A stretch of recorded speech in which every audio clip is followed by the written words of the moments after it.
be live. You're on Facebook, check. right? Have you ever played Word Rack? You should play it. Word Rack. It's fun. You just unscramble and you try and beat your opponents. I'm the #1 ranked player on Word Rack in the entire world. I'm not the best player, but I'm the #1 ranked.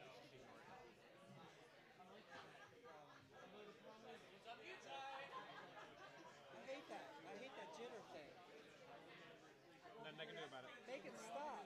Can't make it stop. Let's clear off this table a little bit.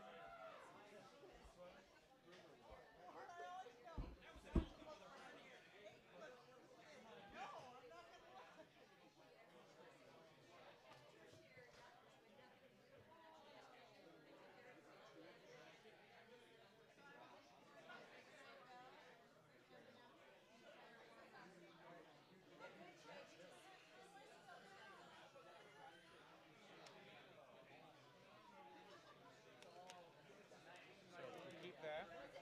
And then we also have a chat box here. The messages will appear in this window. You guys are working this together, right? Yep.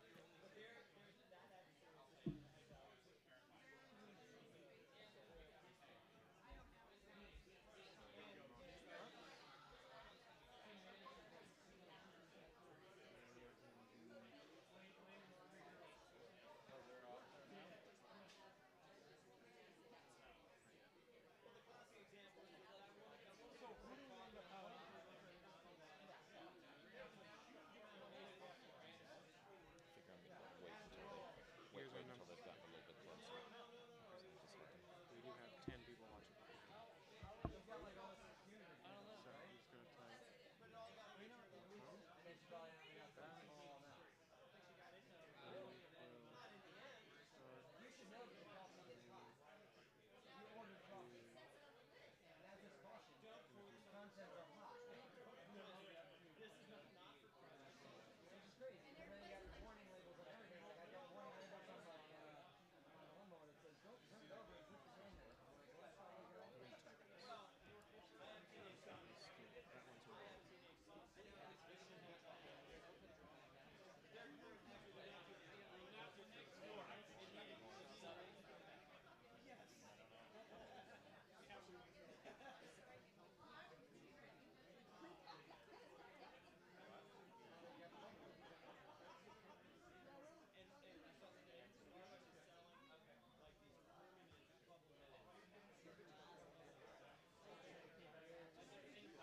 Impressive performance. Well done.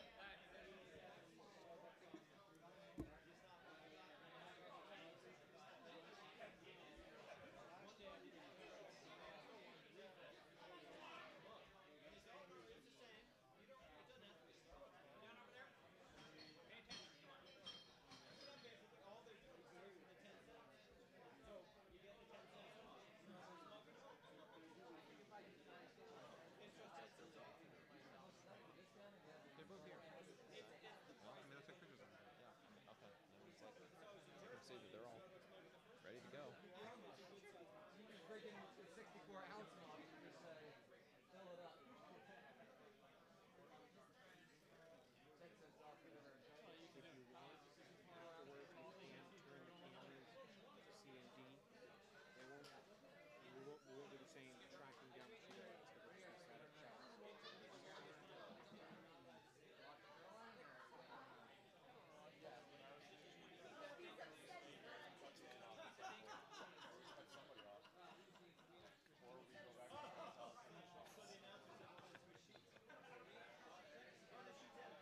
No, there is a game happening on Wii. They're just not out there yet. Not 7:30 yet. I think so. It's not 7:30. They said you can get out early if you want to.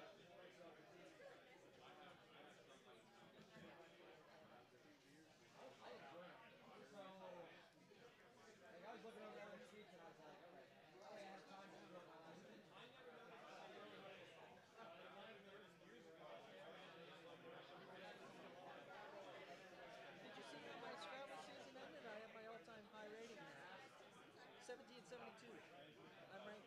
32nd in North America. I almost passed Merlin Hill.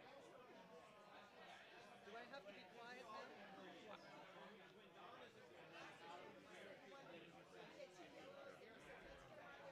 Oh, okay. Yeah, you're careful like me, right? We don't want anyone to hear what I'm saying, right?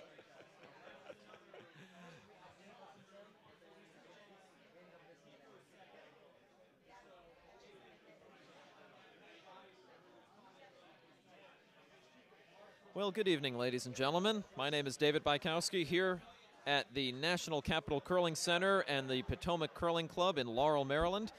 And it looks like the teams are finally heading out towards the ice for our feature game here on Sheet B between the Chesapeake Gunners, skipped by Wick Dudley, and the Royal Canadian Curling Club, skipped by Patrick Corrigan. Again, my name is David Bykowski, and alongside me, Michael Dobbs, taking care of all of the technology issues here.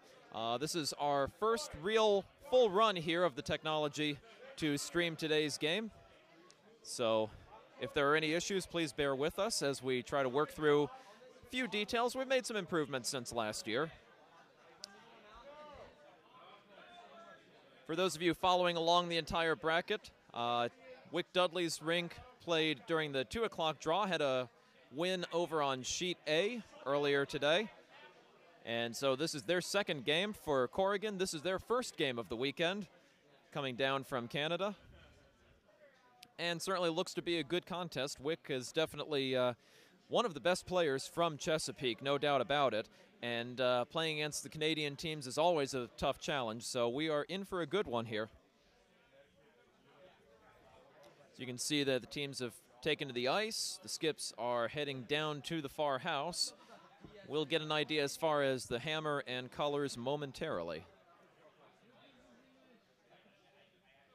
Again, there's your starting lineup there for the Royal Canadian team. At lead, we have Patty Winsa, and at second, Sue Ann Lewis. Brian McAndrew will vice and throw the third rocks, and again, Patrick Corrigan throwing fourth rocks and skipping. And it looks like they are starting, they will throw first. So here is the first rock from Patty Winsa, and we are set to get underway. We'd expect that Corrigan's calling for the guard here. Ice conditions overall have been fairly fast, and especially in the later ends, definitely getting swingy. Maybe starting about 2 to 3 feet of curl to begin the game, and getting up to 4, sometimes even 4.5 feet of curl in the later ends, as that rock is hogged there by Winsa. Lineup for the Dudley rink from Chesapeake. Ron Beatty is getting set in the hack. He'll be throwing lead rocks. Matt O'Shea at second. Martin Wyatt will throw third and vice. And again, Wick Dudley, the skip, throwing fourth rocks for the team. And the shot is away from Beatty here. Looks maybe about a little tight to the center line. But again, in the early ends, they should be able to get away with that and keep that close. But, and that one is hogged too. Maybe this ice is going a little slower than we had seen earlier in the day. We're getting split times for guards, even in the first end, many times of about 3.9 seconds coming from the back line to hog. And about from hog line to tee, many cases about a good 25 seconds. Definitely the kind of speed that you want to be having out there on the ice. Second rock's away for Winsa here. Outside a little further. Looks like this one is going to be headed through the house. So the team's definitely getting accustomed to the speed of the ice here in the early going. A much different setting from a playdown environment, where you at least get a few minutes to get used to the ice conditions and really get a sense of the speed so that you can get going right from the first end. Another outturn here coming from Beatty on his second rock. So far, as you see, nothing in play yet. We've had one go through. We've had 2 rocks hogged so far.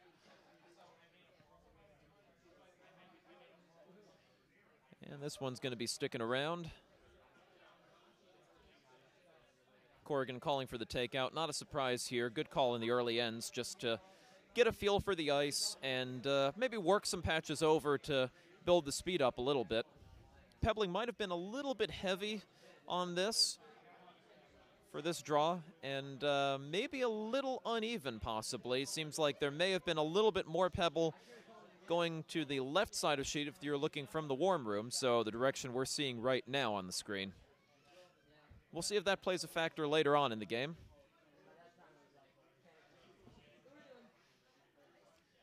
Nice easy takeout, sticking around there at the top of the 12-foot.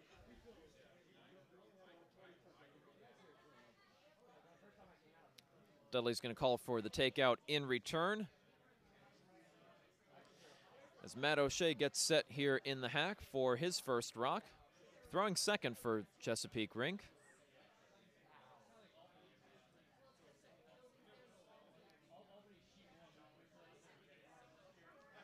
Playing it right down the center line. Looks like about a good, maybe about bumper weight there. Might need a little bit more sweeping to go and get this one if they're trying to play a nose hit on this.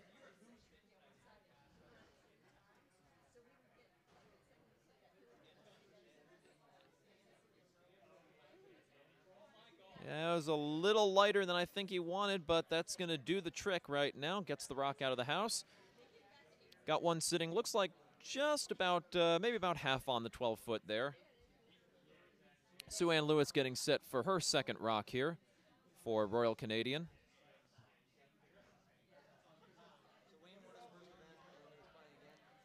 A little bit of an unusual, if you're following along here at home, a little bit of an unusual grip on the stone. A lot of times you'll typically see for the outturns like that, maybe holding it about 2 o'clock and turning towards 12 on the clock.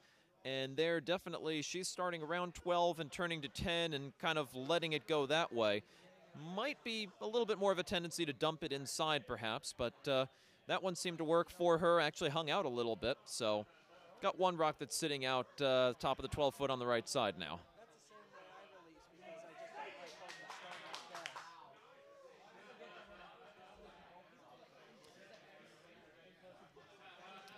like that. O'Shea gets set for his second rock. Another takeout here. This one's got a little bit more weight on it, I think. He might have put this one outside just a bit. No sweeping on this one yet.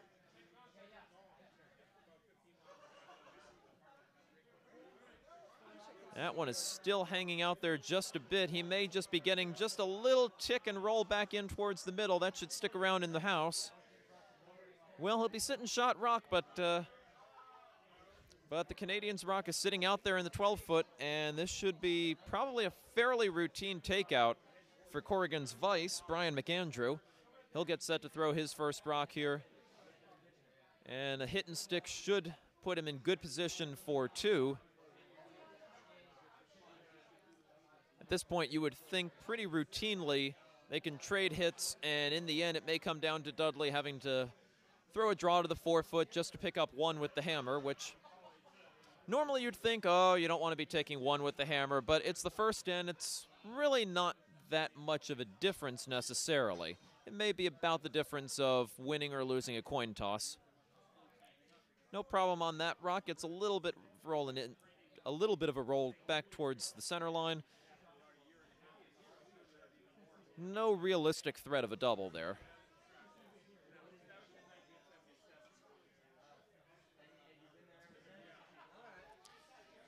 Martin Wyatt getting set here. Moving along pretty quickly. These are pretty easy calls for the 2 skips with no guards in play at this point. And again, Wick Dudley calling for the hit on the in-turn. A little bit of an unbalanced delivery there from Wyatt. But he should be okay. Maybe a little bit of sweeping on this one. Got very much of an inside roll. And looks like that one's going to roll out. Kind of surprised that they're not sweeping that one. We've got a little bit of an offset view here from where I'm sitting, so it's not right behind the center line. In fact, we're probably lined up really well with the right side of the 12-foot. So anything that's coming out there, I'll give you a great view of that one. Not sure we'll see many corner guards and outside draws there, though, especially with these teams. McAndrew's second rock looking to just throw a draw, probably to the opposite side of the house. Throwing left-handed could make things interesting for strategic calls and trying to read the ice here.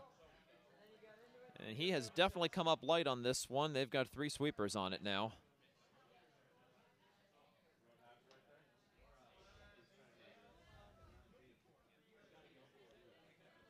I was playing out here earlier during the 2 o'clock draw, and I will say that, especially with these fast ice conditions, it is very much sweeper's ice, that if you're out there, you can drag the rocks a long way, especially if you're seeing splits of 3.9 to maybe about the top 12 foot and 4.1, 4.15 even, to throw about a good center guard, about middle of the free guard zone. Martin Wyatt's second rock away here. Again, going for the hit on the outside, leaving the guard alone. Could be a break, might be getting an inside roll on this one. They're getting some sweeping on this. And that's going to come across and not be anywhere really protected by the guard, not at all. So Chesapeake sitting 1 right now. Kind of an uneventful end, both of these teams just trying to feel out the ice conditions here in the early going.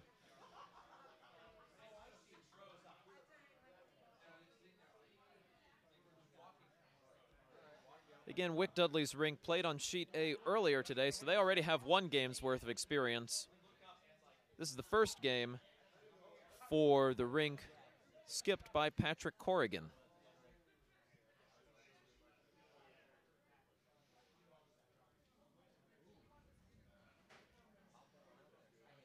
Pretty good delivery. Might have been a little tight from this angle, but the sweepers aren't on it, so that could just be what I'm seeing. And that one is hanging out there a little bit. He's going to get there, but I don't know that the shooter's going to stick around for this one.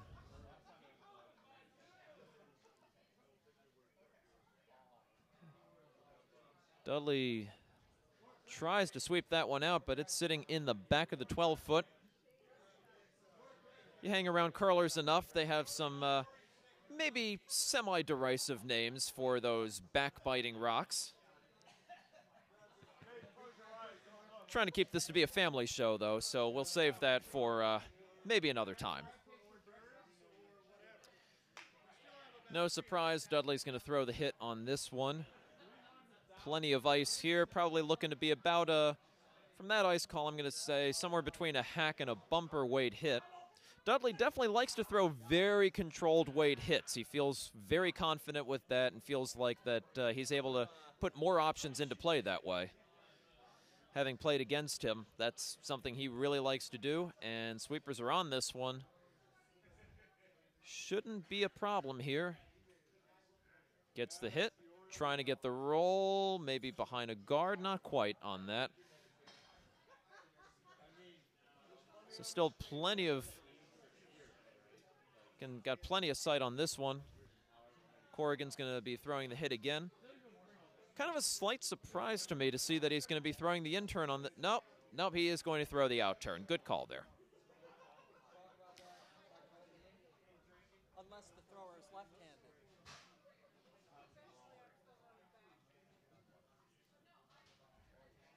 Not left-handed.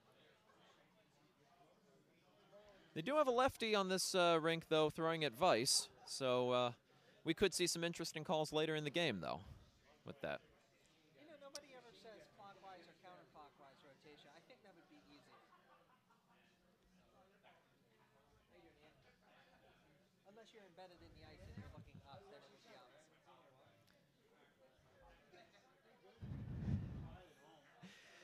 Last rock coming here. Not a great view, but that's taken out, and he rolls out, so expect that Dudley is probably just going to throw this one through to blank the end.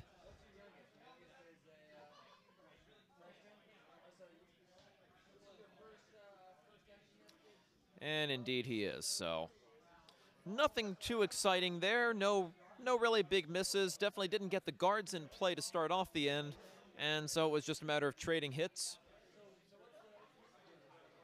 You see 2 teams that can trade hits like that, it's a sign that you've probably got a pretty good game on your hands. So 1 end in the books here in our feature game on Sheet B at the 2012 inaugural Bonspiel here at the Potomac Curling Club. No score in this one between Wick Dudley's rink from Chesapeake on the eastern shore of Maryland and Patrick Corrigan's Royal Canadian rink. Come back with the second end in just a moment. And we're back. Got a little used to playdowns when there was about a 1-minute break from one end to the next. They're not wasting any time here. First rock away here for Patty Windsor. And now we're going to start to see the guards in play. A good 2 guard right there on the right side of the 4-foot. Dudley's going to call for the draw behind it. You have to wonder sometimes, with a name like Wick Dudley, the man had to become a curler. Though surely Wick had to be a little short for something like Harwick or Hartwick or something of that nature. Yeah, unfortunately, all his throws tend to just barely hit other rocks, though, as they're going down the sheet. And he never quite makes the shot that he's going for. Well, he was calling for the draw there, but instead that turns out to be a little bit off-center guard, kind of helping the opposition there. He had a corner guard to help him out, and when you've got the hammer, you definitely want to have those corner guards draw behind them and leave the center open. So a little bit of an inverse strategy. We'll see if that's going to backfire on him later in the end. Windsor's second rock is away. A little bit of an unbalanced delivery there. Looks a little heavy, and I think she's thrown this one outside a bit as well. Then again, if that's heavy, that may be helping her out. They are sweeping it, so we'll see. If they're going to. This one's definitely headed for the house, probably pretty close to tee. Not too bad.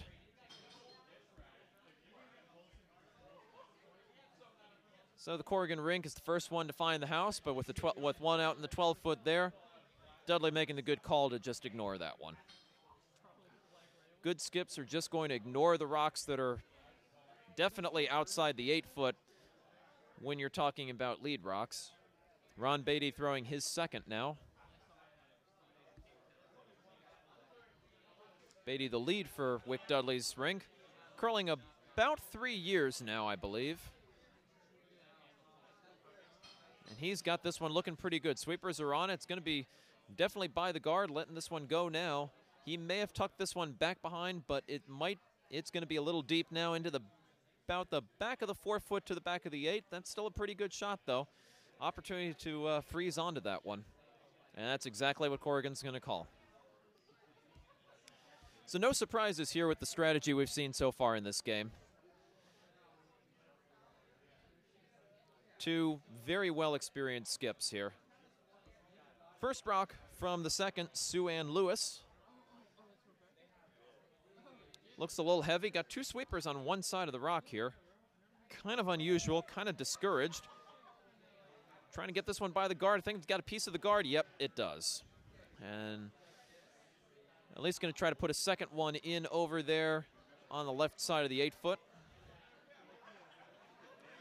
So Dudley still with the hammer here with the yellow rocks against the red rocks from Corrigan's Royal Canadian rink, calling for the hit on the opposite side of the house. He probably wouldn't mind a little bit of a roll. Really either way, he could roll and freeze onto the outside one that's sitting on the 12-foot, or could roll behind that guard that's just off the center line. First rock from the second, Matt O'Shea coming here.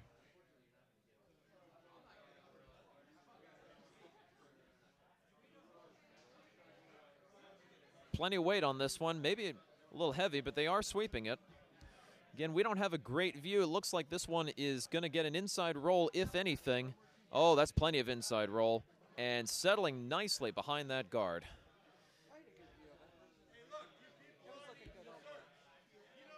Brian Gelbach sitting over here at my left. You may overhear him every once in a while. He gives the sign of approval on that shot.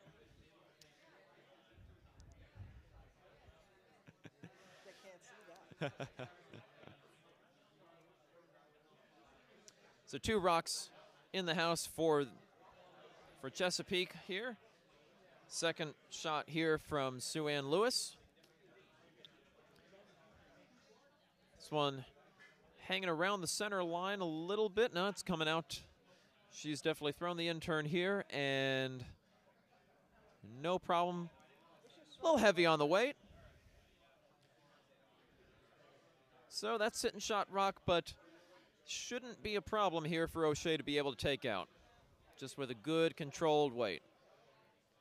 Might want this one to come across the face a bit to avoid the jam there on the back rock.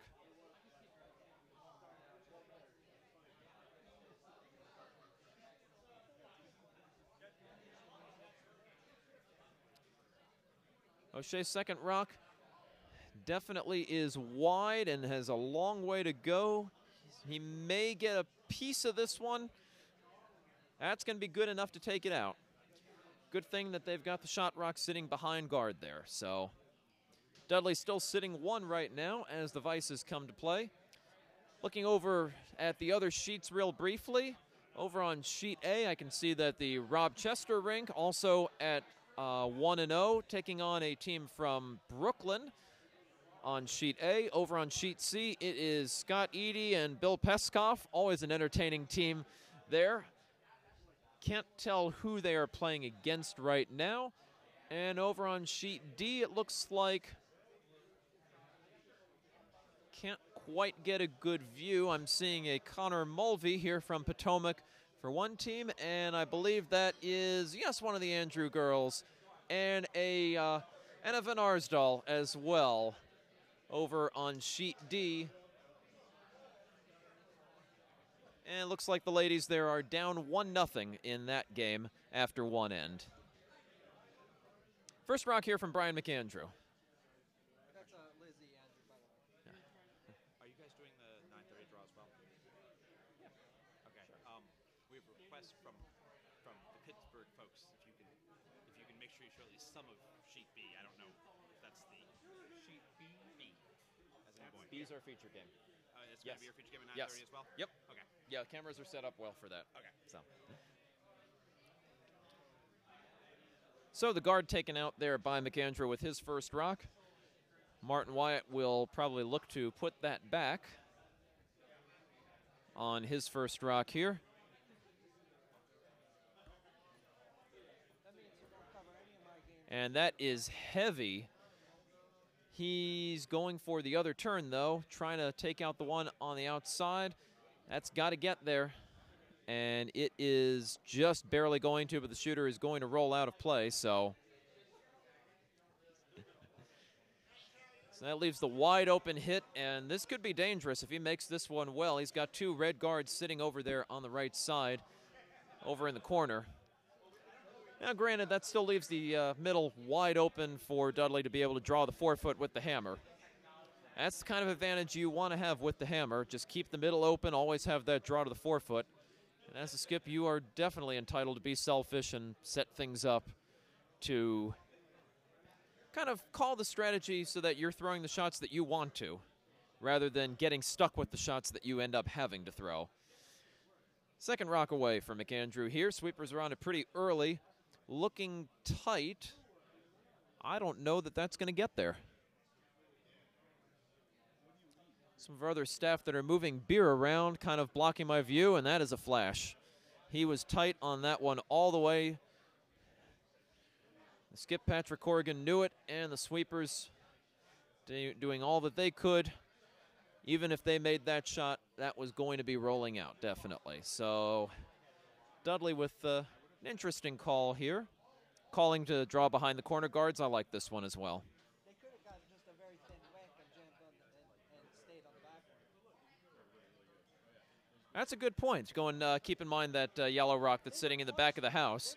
Wouldn't have been shot, certainly, but it would have been really tough getting enough of a piece of that rock there. Second rock away here from Martin Wyatt. Weight looks a little heavy. Yeah, the sweepers are on it, so apparently I am wrong. They have a much better view of weight than I do. This one is staying straight, and that's probably not what they were intending, as he has set up the double very easily there. Nose hit will get it, or even just a little bit to the left of the nose. That is exactly what Corrigan's looking at. And it looks like he's going to throw about a normal weight hit on this one. Probably their right from the people that are watching online. It's our left. But Our left, yes. they're looking at it. You're seeing this from an opposite angle. We're sitting here in the warm room viewing this. Our left, your right, coming. I can't even use the old, I can't even call them old-timey radio expressions, left to right on your radio dial. I'm not. I'm hanging off the rafters in the ice shed. Well, wherever you may be watching from, welcome. My name is David Bykowski from the Potomac Curling Club. Alongside me, Brian Gelbach and Michael Dobbs, our technology guru, taking charge here. I might maybe later in the game I'll come in as a bonus commentator. No problem with the double. He left that one a little bit to the left side, and the shooter is going to roll out. Can't quite tell. I'm pretty sure that that is not biting. Don't know if we're able to get any better view from the overhead cam. You can see there. You'll get a better view from the Oh, that's close. reporter. Dudley certainly doesn't seem to be concerned about it, and why would he? He still has 2 rocks to be able to throw here. All he needs to do is just throw a draw, maybe 2 behind the corner guards there, and that'll be out of play. I don't think it's. Brian's saying that he doesn't think it's in. It's close though. They were looking at Kind of hard to tell. I think it's off by if the rings are accurate. Yeah, it always does come down to if the rings are accurate or not.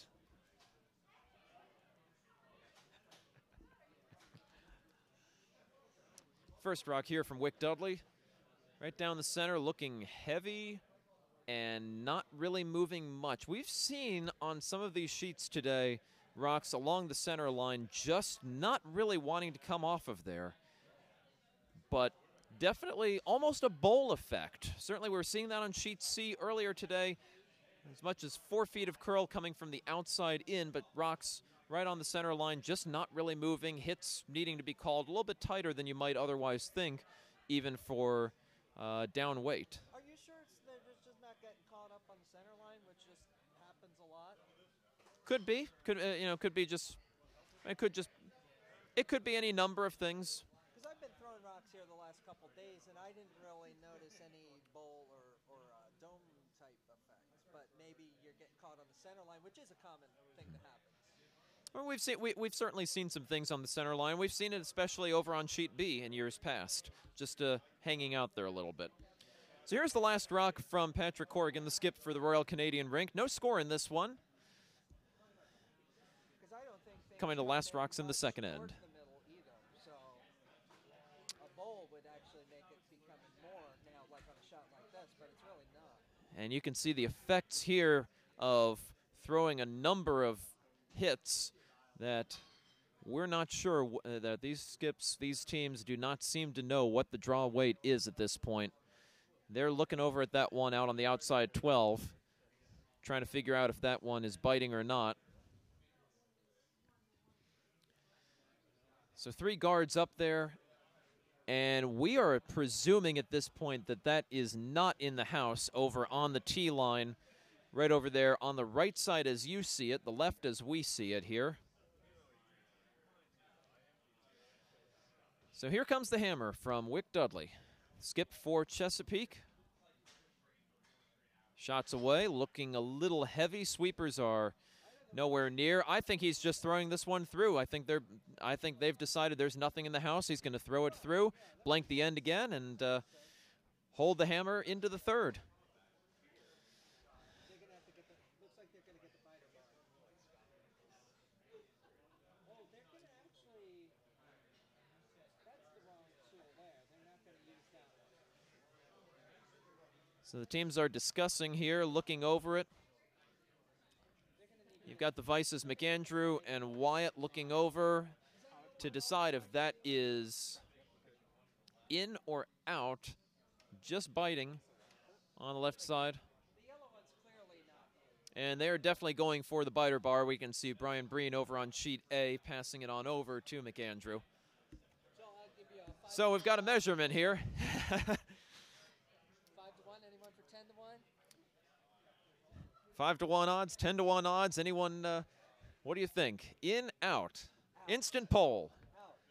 Out, out, out, out. Not gonna We're touch. giving this one a look, and it is, that appears to be out. Out. Did not touch. Okay. So after 2 ends, we are still scoreless here on Sheet B. Still in the first event of the 2012 inaugural Bonspiel here at the National Capital Curling Center at the Potomac Curling Club. Third end action coming up here. Again, the Chesapeake Gunners, skipped by Wick Dudley, still retaining the hammer. They've had it every end so far, but draw weight has been hard to come by out on this sheet. Lead rocks away here. First one from Patty Windsor. Looks like a good line. This one's got to come back quite a bit to get to the center.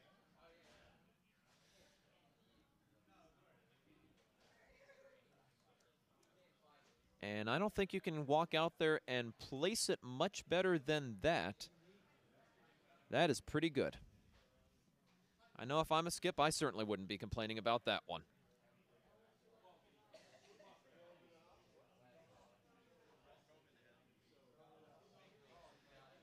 Many thanks to all of you, including F.L. Etlin and Lee Van Arsdal, and all of you that are following along at home. David Bykowski here with you for this first event game on the first day here of the 2012 inaugural Bonspiel. First rock away from Ron Beatty.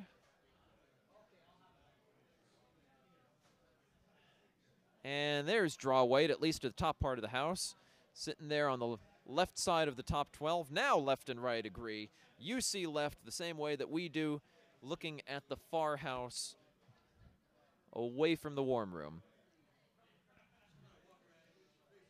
Again, not surprising, Corrigan. Just leaving that one alone for the time being, looking to draw behind his own center guard.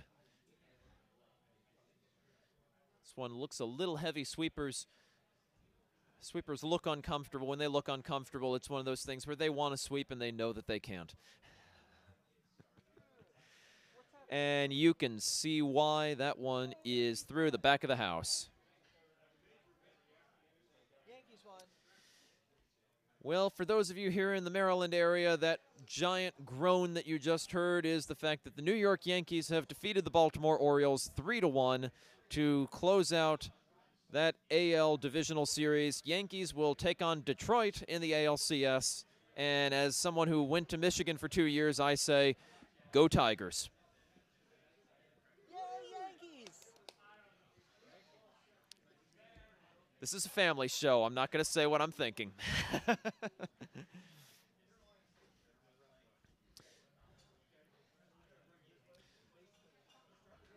So another corner guard there from, another corner guard there for Chesapeake, sitting out there on the right side. And now we'll see the takeout here from Sue Ann Lewis.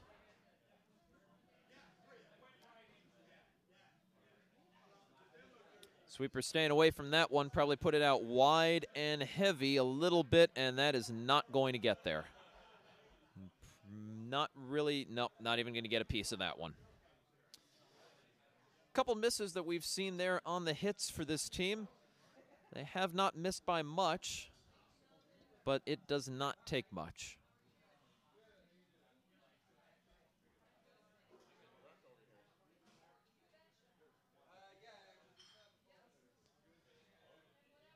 Terry, I'm seeing your comment about any nutmeggers here. I know that I've seen some in some of the earlier draws. I don't think we have any of them out here right now. I'll see if I can get some intel from anyone else who's watching. I know that I've seen some of them earlier, though. First rock away from Matt O'Shea for Chesapeake. Looking to go and split the house over on the right side. Probably use that corner guard out there. And just ignore that center guard over the middle. This one might be settling in nicely. Got it definitely around the guard. Is that too much weight, though? coming around to the back of the house. Is it going to stick around? Is it going to stick around? I think he's still got one sitting on the back to sit 2 for right now. Both of them sitting out in the 12-foot. So they may be of limited value here. Sue-Ann is going to try the same hit as she did on that last rock. This one, well, from our angle, it looks like it's got more of a chance. I thought she put this one out there further, but the sweepers are staying off of this one. That's a never, never call, and she has flashed it again. And you can tell she looks a little frustrated right now. She's coming back up to the hack. O'Shea getting set to throw his second rock. Looks like another draw over to the right side. Dudley using that corner guard effectively. Folks, take note, this is how you use a corner guard. You just put it out there, and then you just keep putting things behind it, leave the middle open, and make your opponent have to do something about it. And that's the way that with the hammer you can pile up 3, 4. Big ends happen that way. Usually you'll need some misses as well, but those corner guards, if used effectively, can be dangerous. On the other hand, if you just put it out there and then don't actually use it, you'll just upset your teammates. I know this from experience. So that is 3 now that Chesapeake is sitting, but that shot rock from this angle looks like they can probably see at least half of it. Couple of good draws there for Matt O'Shea on that one. So he's looking back at me. I might as well go and deliver the compliment there. 2 very effective rocks. Corrigan's looking to do something about this one. You know that the better miss on this has to be wide. At least you would go and get rid of that pesky corner guard that's been causing him all the trouble so far. McAndrew's got to know that back here as well. Throwing left-handed, he's going to have a bit better view even of the shot rock on this one. He might have about 3/4 of it.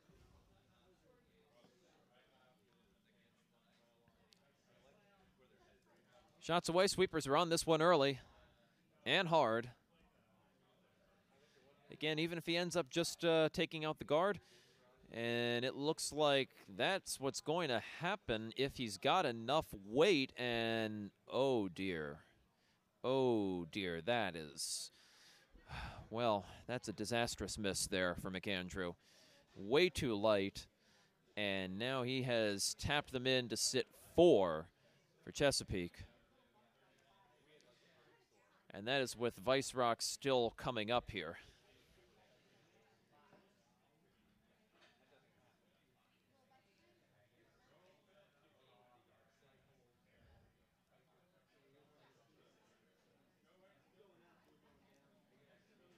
The Vice, Martin Wyatt with his first rock away, throwing the in-turn over into that pile over in the corner. Probably going to be another corner guard.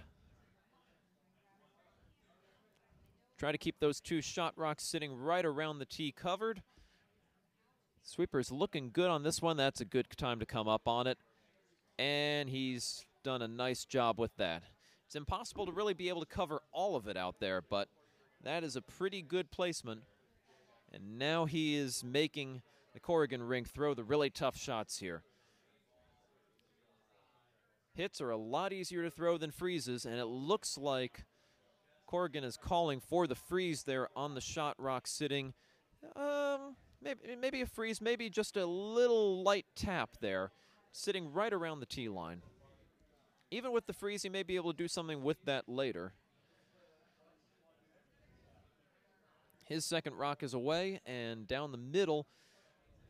Shouldn't be a problem getting through the port, but we'll see if he's got enough weight to get back there. Sweepers are doing their best. Now they've got all 3 of them back there working on it.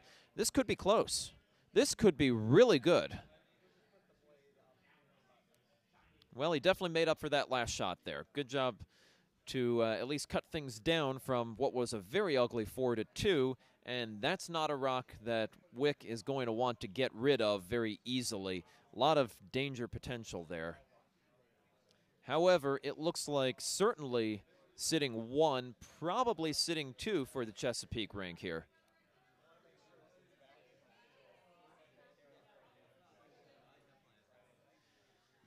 Quick update for you on some of the other sheets. Looking over on sheet A, it is between Brooklyn and Potomac, tied 2-2. Over on sheet C, appears to be a 2-0 lead in favor of the Scott Eady rink. And over on sheet D, that is Andrew and Van Arsdal and their team picking up picking up 3 in the second end to take a 3-1 lead over on sheet D. That one in the third end as well. Second rock away here from Martin Wyatt, and he has thrown this one very light. Nope, he did not get that one over the hog line. So opportunity here to do some damage for Corrigan. He's got a good tap back possibility or a run back. If he really wanted to get creative, I think there might be a run back double there. I don't know if that's really worth pursuing so much. Just taking out the shot rock and sitting shot behind a guard, running it straight back, should be good enough on this one.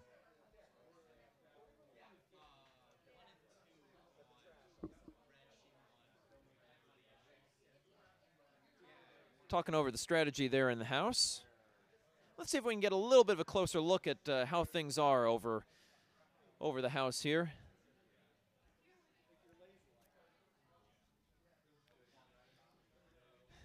Michael Dobbs probably kind of wondering, oh, that's the not-so-subtle call that I should change the camera angle here. Definitely sitting 2 here for Chesapeake, but a really good run-back opportunity.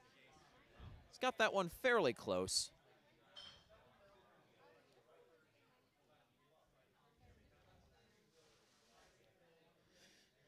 That kind of broom looks like Corrigan is probably throwing more like a hit weight rather than a tap back line, anything like that. Oh, he's definitely coming with the hit weight here. Looks like about a normal takeout. Awfully close on getting his release before the rock got to the hog line.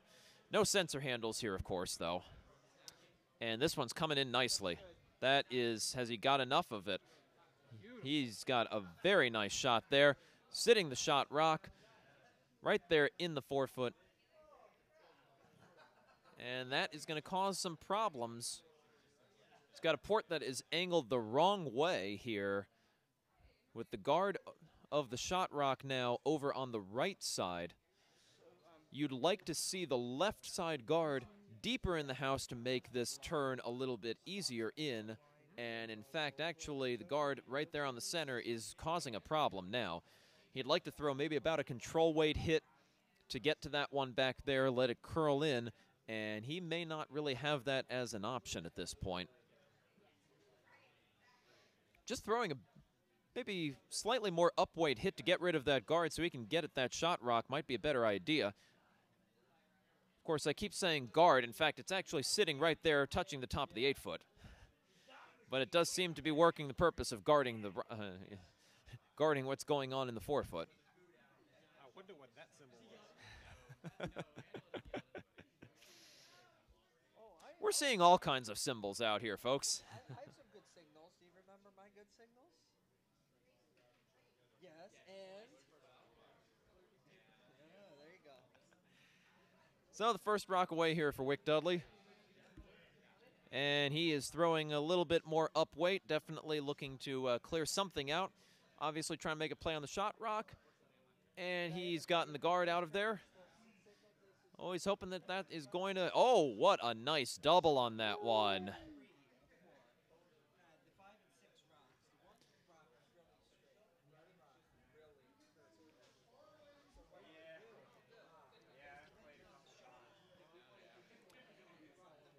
Well, Wick is still going to have some work to do with the hammer here, but I think we're finally going to see our first score of the game here in our feature match on Sheet B. Still playing in the first event here in this one.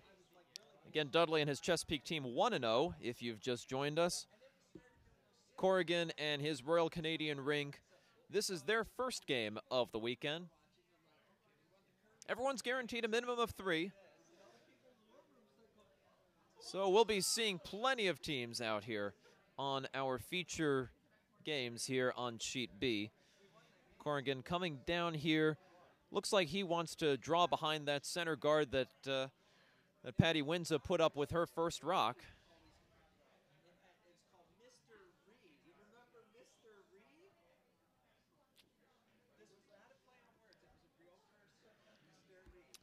So the last rock away here from Patrick Corrigan.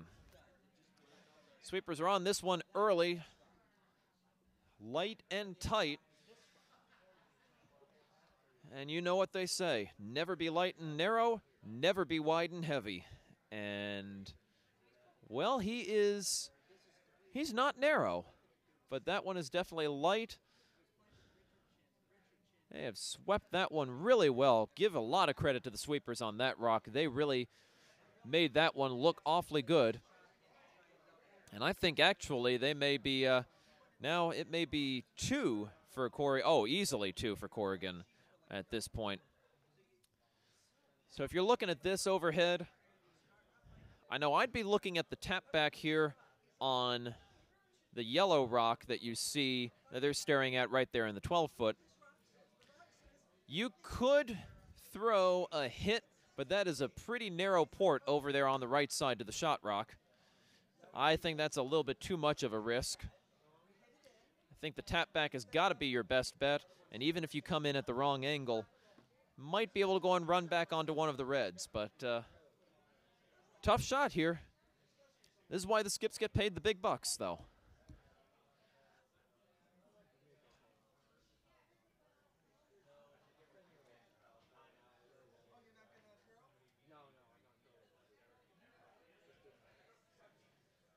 So here comes the hammer from Wick Dudley from the Chesapeake Curling Club in Easton, Maryland.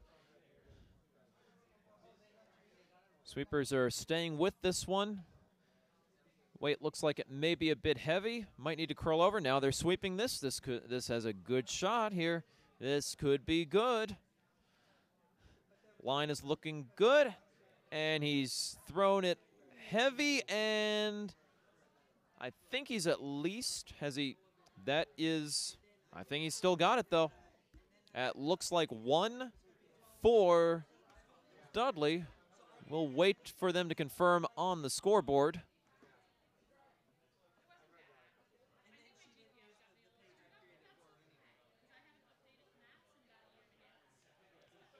You could tell that Corrigan definitely wanted to try to sweep that one out, but that is indeed a 1 for Wick Dudley and his Chesapeake rink. So 1-0 our score at the end of 3 ends. Sorry, folks, don't have a great view necessarily, though I don't know. I could always just look on my other monitor and see the overhead cam that's always there for me. We're still working on our technology a little bit here. 1-0 our score here, coming back down towards the warm room here in the 4th end. Beatty's first rock, that is not going to get there. And they know it. They've just kicked that one back in. Well, definitely a pressure shot that Dudley made on his tap back. Right there to taps back the yellow rock for a score of 1 for Chesapeake on the hammer on that one. Tap back to maybe about the back of the 4-foot, got full back 8, and manages to outcount the 2 for Corrigan. 1-0 your score here.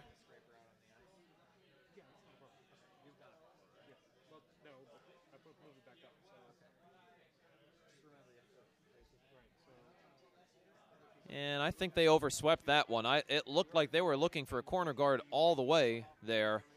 And I don't understand why they kept sweeping, or sweeping, whatever word you want to use there. That one all the way to the house. Our Scrabble aficionado, Brian Gelbach, next to me, challenging sweeping as a word. Of course.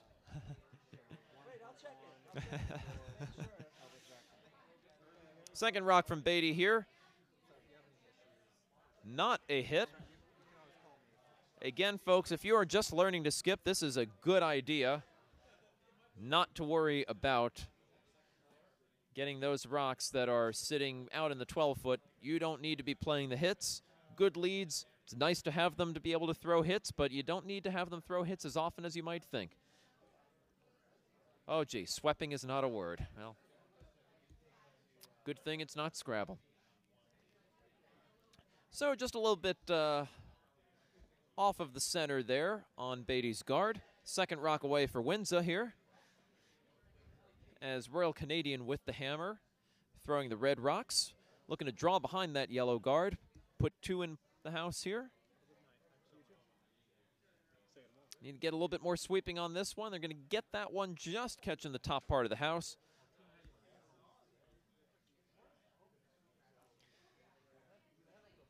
And now Dudley is thinking, maybe I want to do something about these up front. This could be trouble if I leave him here. He's going to go for the shot rock and roll behind his guard here. O'Shea's takeouts have been a little bit down weight. We've seen him throw, maybe a good bumper weight. We've really seen that a lot from this Chesapeake rink overall. Certainly their ice conditions out in Easton favor a more delicate hit game. Not really a place that you'll find much success throwing the big weight hits.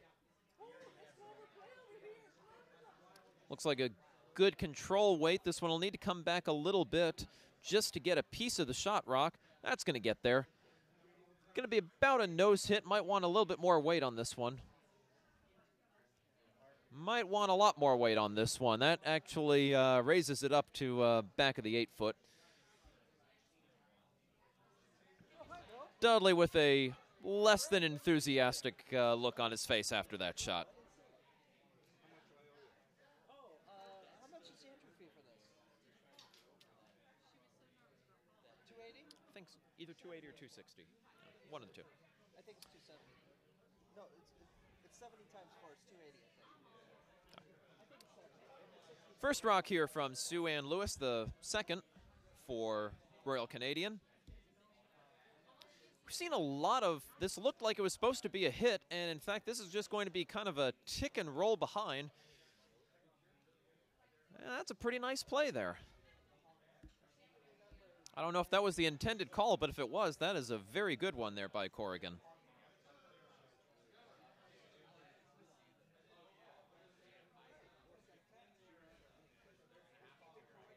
Keep seeing Dudley go back up to the hog line and give it a look from down the ice to figure out what he wants to call here and how things are looking. He's calling for another hit from O'Shea. And yeah, this one definitely has more mustard on it. If they were throwing the red rocks, I'd say it had more ketchup on it. But they are throwing yellow. Unfortunately, that has cut in, and that is all over the yellow guard. So, not very good there. Red still sitting 2. Corrigan with the hammer as well. Could be an opportunity to put up 3 on the board in this end. Still, after the blanks in the first 2, just a 1-0 game. Been very close. Both of these teams, interesting how they really liked to throw hits in the early ends, and now we're seeing that hit weight really for both of them kind of going quite a ways down, but I feel like we're seeing a little bit better quality hits now from the Corrigan rink from up in Canada. Lewis's second rock away here. Well, Rich is here, so I haven't seen Brandon yet. Brandon might show up. Has that got enough weight? That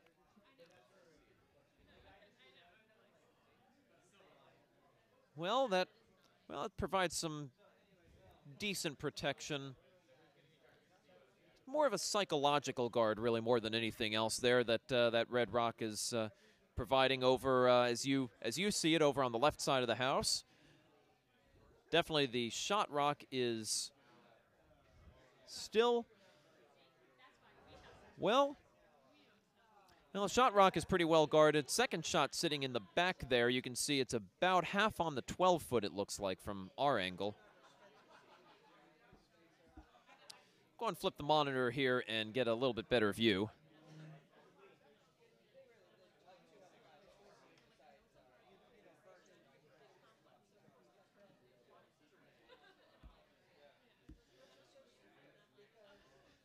Wick Dudley looking a little befuddled here as he's coming down.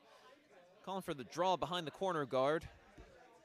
I don't know. I like the idea of the draw. And he's definitely left himself the option of the freeze to come back to the one that's sitting second shot there in the back of the house. Even if he puts that one close and doesn't actually freeze on it, he might be able to put that one in position to be shot and could be very tough to take out, but this one looks heavy.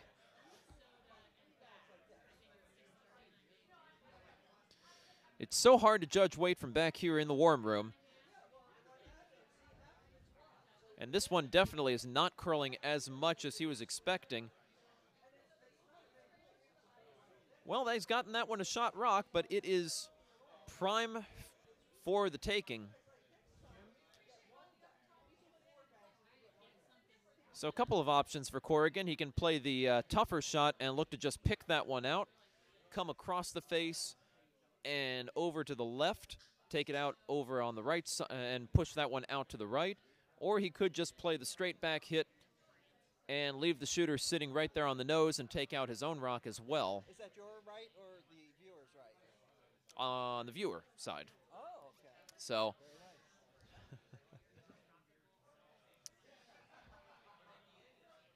so the in-turn coming from Brian McAndrew.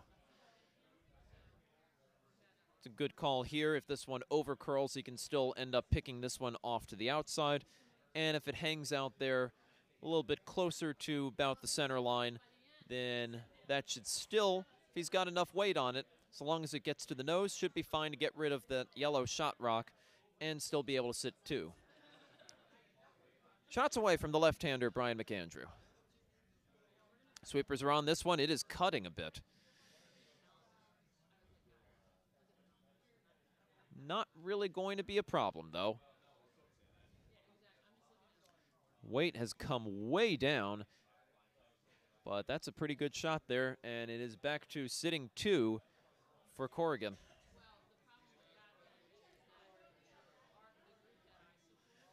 Dudley once again backing his way to about a quarter of the way down the sheet to get a look at this. You're seeing what he's seeing, folks. There's a big hole there and an opportunity to draw down and freeze, maybe tap back just a little bit. I kind of like the freeze in this position, though, and so does he.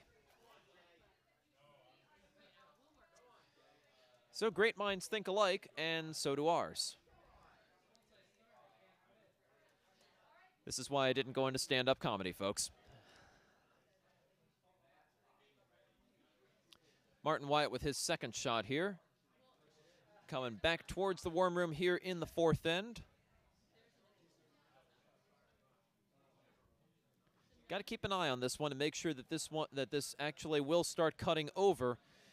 It's right there on the center line. It's moving pretty well now, though. In fact, it may be moving too well. He may have started that one out a little bit.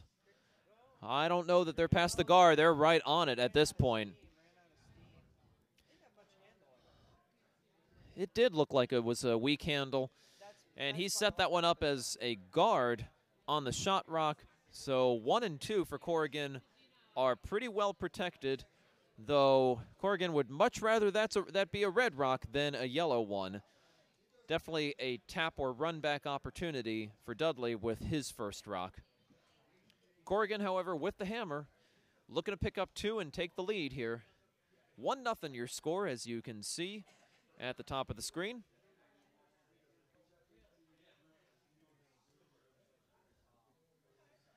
McAndrew coming with his second rock here. And the left-hander delivers. Looks like he's put this one inside a bit. He wanted to go and tap the guard back and put another one in, maybe tap his second shot rock into the forefoot a little bit better, but that is just going to come all the way across the face. Maybe he can get that over to the forefoot and sit 3. I think that's the option here. So it is definitely 3 for Corrigan right now. He's left a hit and roll opportunity, and that's exactly what Wick Dudley is looking at right now. And he's looking at the tap back. Folks, what would you do here? Some of this may be just simply what kind of shot you like to throw a little bit better. I know I've always been a fan of the tap back. How many rocks left? Dudley's got 2 rocks here. So he's still got another opportunity with yellow rocks without the hammer. And facing 3 right now. So we've got 1 vote for the hit and roll behind. You can see that hit and roll looking over on the outside right shot, outside right rock.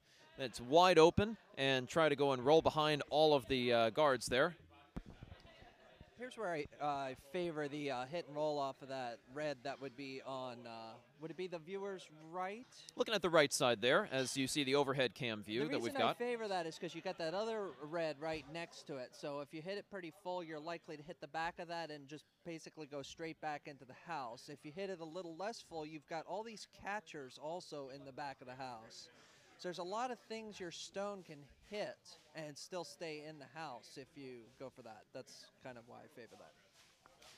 Another thought on that is that you've got that open right now, and it looks like Wick is definitely going for the tap back here on the yellow rock. And if he misses this one, he may not have a second shot after this. That red rock is sure to be guarded. You've got 3 rocks sitting well protected, and that could easily be trouble. Again, he may not have another option, and it could set up for even 4 for Corrigan. Slid narrow, but set that one out a little bit. He's put it outside, but it's coming back. It's trying to come back a bit. He'd rather leave this one outside a little bit because that one can come back in towards the 4-foot. He didn't have enough weight on it, though. He had a pretty good line on it, throws a little bit more weight, and I think he's got that one. Even if he leaves that one a little bit to the outside, he's still got a good angle to go and bring that one into the 4-foot and sit shot rock. Now he's got a pile of trouble to deal with for his last shot. 3 is the score right now that Corrigan is sitting, and he's just going to look to either put something in over on that left side or most likely a guard. Right side as you view it. Right side at home, left side here in person. I hope with that look on his face, Wick didn't hear some of what I was saying. This is Michael Dobbs, your tech guru here. I do apologize for the photos being horizontal. It's a quirk in the scoreboard overlay, and I'll try and get it fixed for tomorrow. What's horizontal? Our technical director, Michael Dobbs, who is one of the chief men who has made this possible. I know he has put in a huge amount of effort to make sure that the cameras are set up, our technology is all in place. Melvin Shaw certainly has been a big part of this as well, and I don't know if there's any other people you especially want to thank, as this Mr. Kim Belf, of course, who helped us put this together to start off last season. Unfortunately, he has departed for a place called Boston, I believe.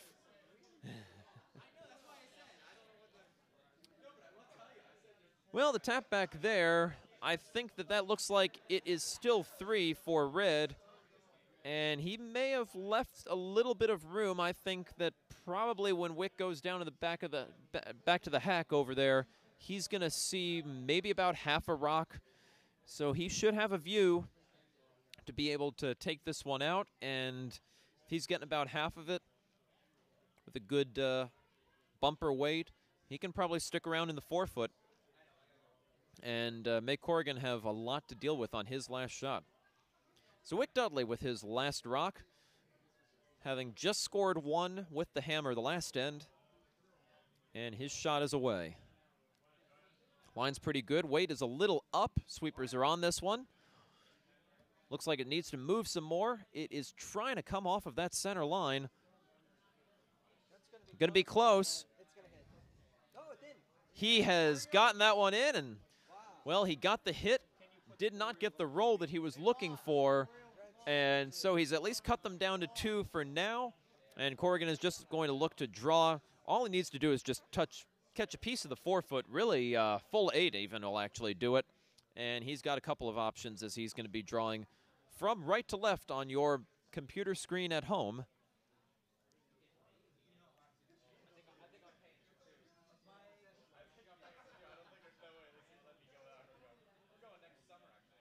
Coming up after this shot, it is Sheridan at the half. We'll give you an update of the scores on all of the other sheets of action here at the Potomac Curling Club. Still first event action going today.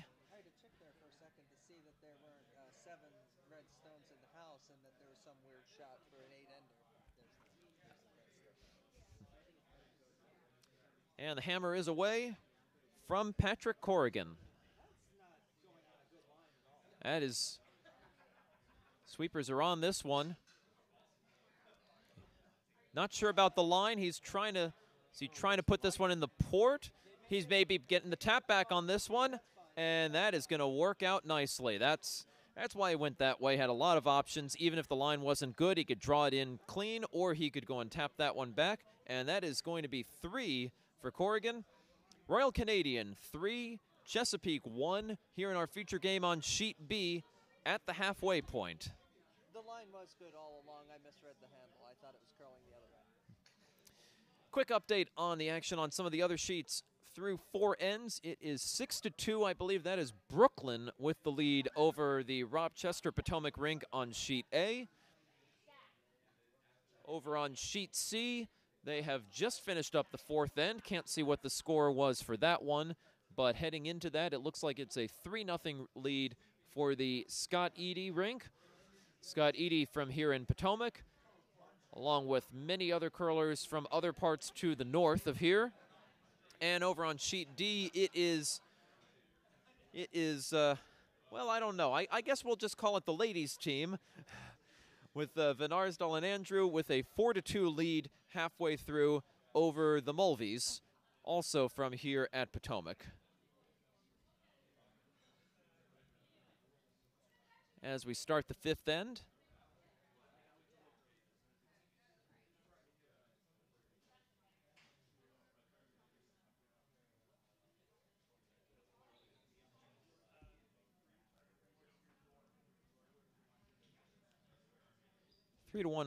Three to one lead for Corrigan and the Royal Canadian team, as Ron Beatty, the lead for Chesapeake, the Chesapeake Gunners specifically, throws his first rock here in the 5th end.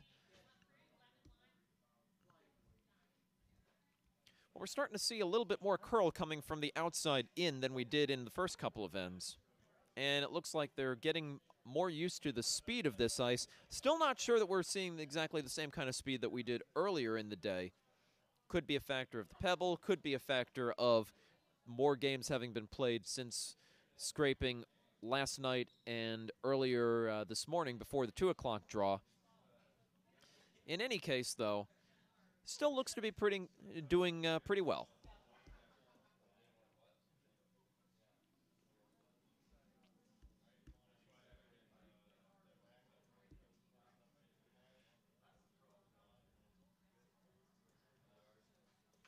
Second rock from the lead, Patty Winza from Royal Canadian.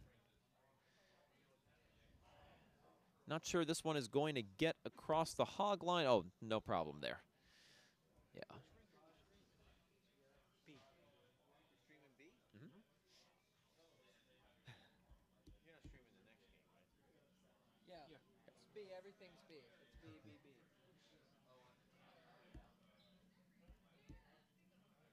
Second rock away here from Ron Beatty. 3-1 your score.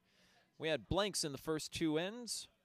A lot of hits and a couple misses.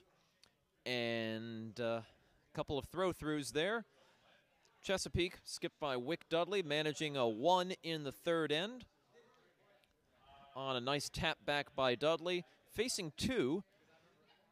And then Corrigan struck back with a well-orchestrated 4th end. Had a tap back of his own to extend his 2 to 3. And that's where we stand. 3-1 your score here in the 5th end. First rock from the 2nd, Sue Ann Lewis.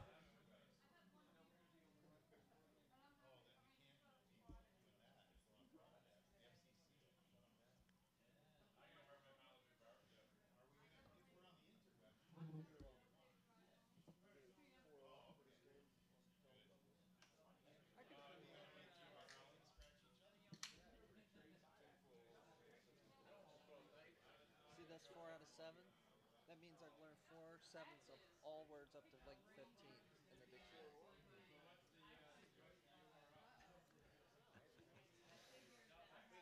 So again, it is Royal Canadian with the red rocks.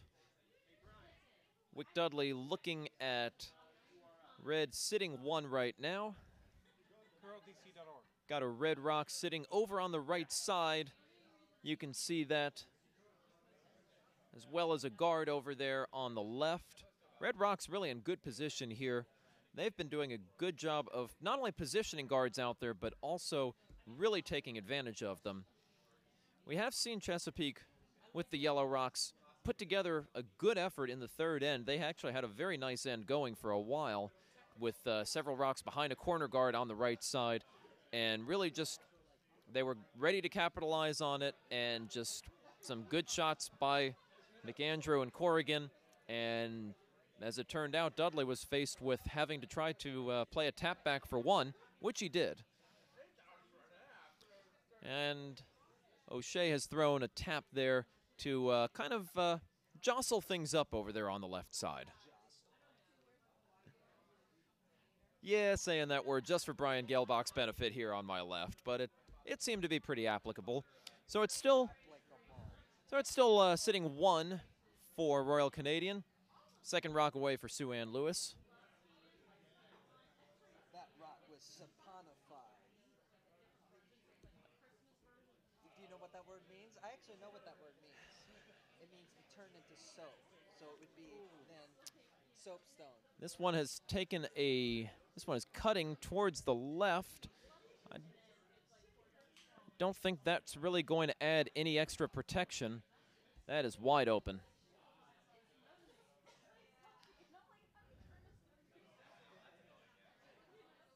Wick Dudley is starting to get in the habit of going out to the hog line on just about every shot and looking to figure out where to put the broom.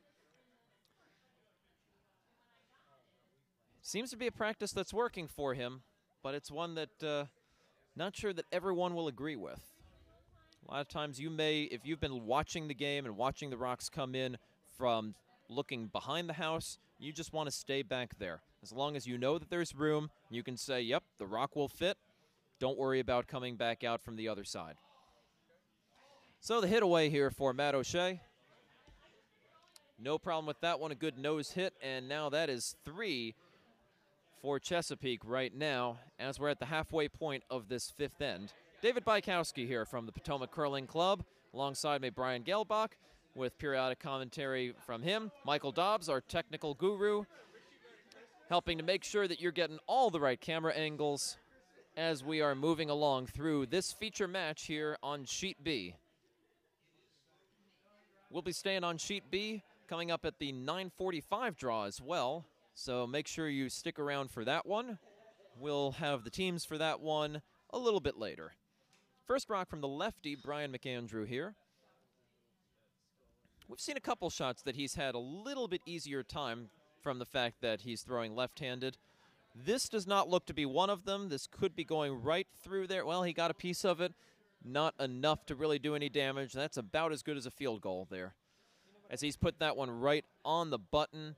And now Wyatt would do well to protect this rock with a guard or maybe even a biter sitting up there on the top 12. You know what I discovered from looking at the scoreboards for B and C?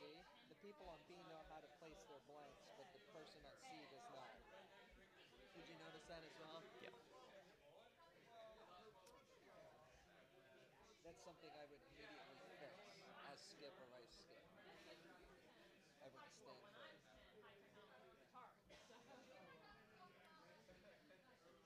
Can't quite tell. We didn't exactly get a good view there of the shot call, but it looks like I think he's trying to put that one kind of up high and protect that shot rock that is sitting squarely on the button now. Of course, free guard zone. We're outside of the 4 rock rule, so this can be a biter guard and be perfectly fine at this point. Just have to be careful, especially as the rocks are cutting like this one is, not to go and tap that red rock that's sitting over there on the right up into the house.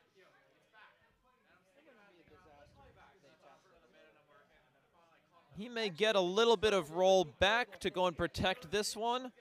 That's a pretty good guard. Yeah, a little heavier there. They could have got that yellow coming across a little bit. But that's pretty good stagger there. That'll be It's a nice placement there. Corrigan is forced to call for the freeze on the corner of the shot rock and hope that he's able to do something with that. Definitely a call where you're going for the shot now to plan for something later.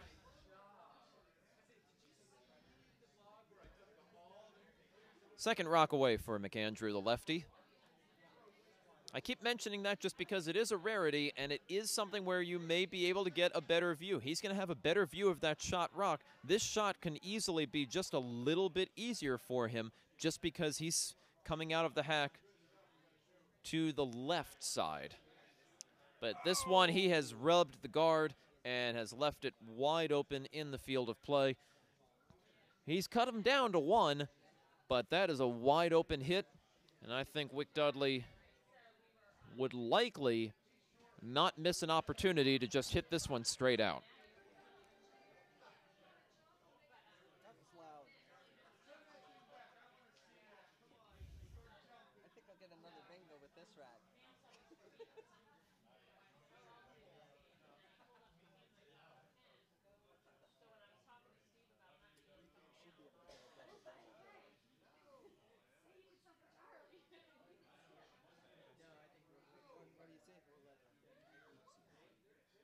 teaser. Yeah, that'll work.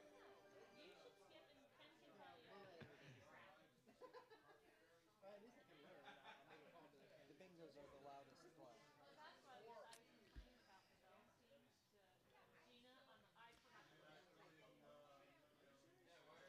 So Martin Wyatt, the vice, his second rock is away here. Plenty of weight, and he may have put this one outside. Yeah, he's definitely put this one outside. This could be dangerous. They might want to sweep this just to make sure it gets by. Well, no, not bad at all. That worked out quite nicely. So still sitting 3 for Chesapeake. As we come to Skip's rocks here in the 5th end.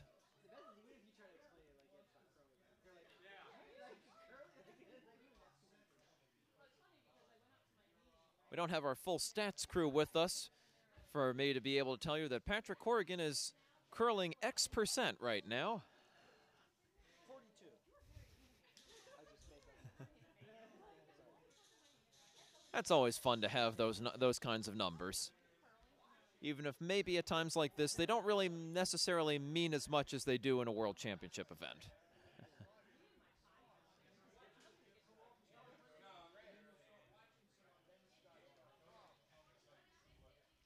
So Corrigan once again looking to throw the corner freeze on the shot rock. It would appear, yes, that is definitely a draw weight.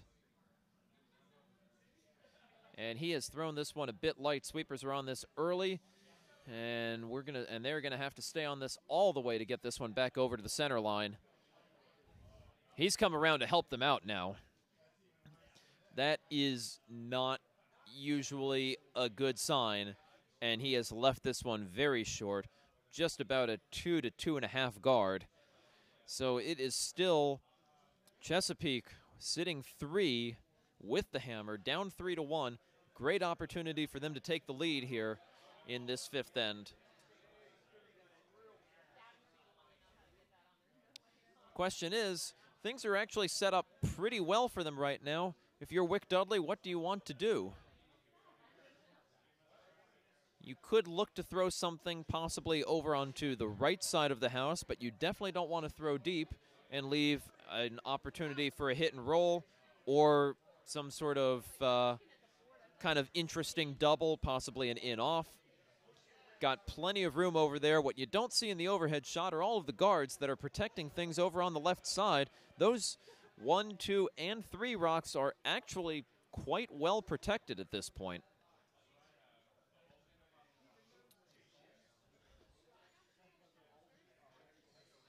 Still looking at that, it's hard not to think, oh, I really want to put another one in the house and manage to sit 4, maybe get a miss, and put another one in to end up taking a 5 here in this 5th end.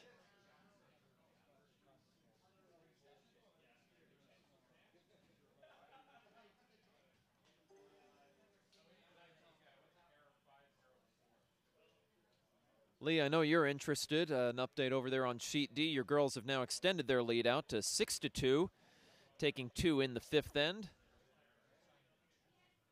I think they are just now starting the 6th end. There is absolutely nothing in the house. Just one guard out there in play.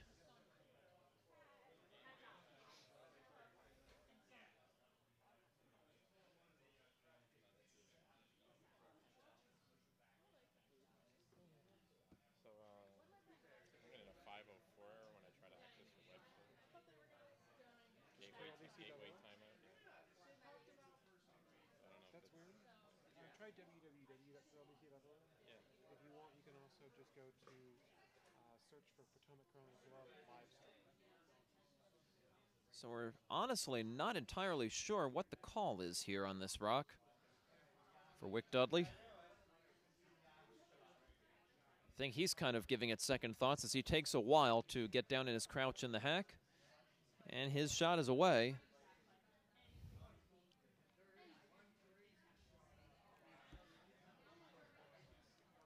Might be looking to throw just maybe about a guard weight here, just to kind of jumble things up. Sit right on the corner of the guard for red. Well, I don't think he's done any harm there on that one. There is a yellow run back opportunity, but that is a tough shot. He's definitely put more junk over there on that left side and is looking really good for all he'll need to do at this stage.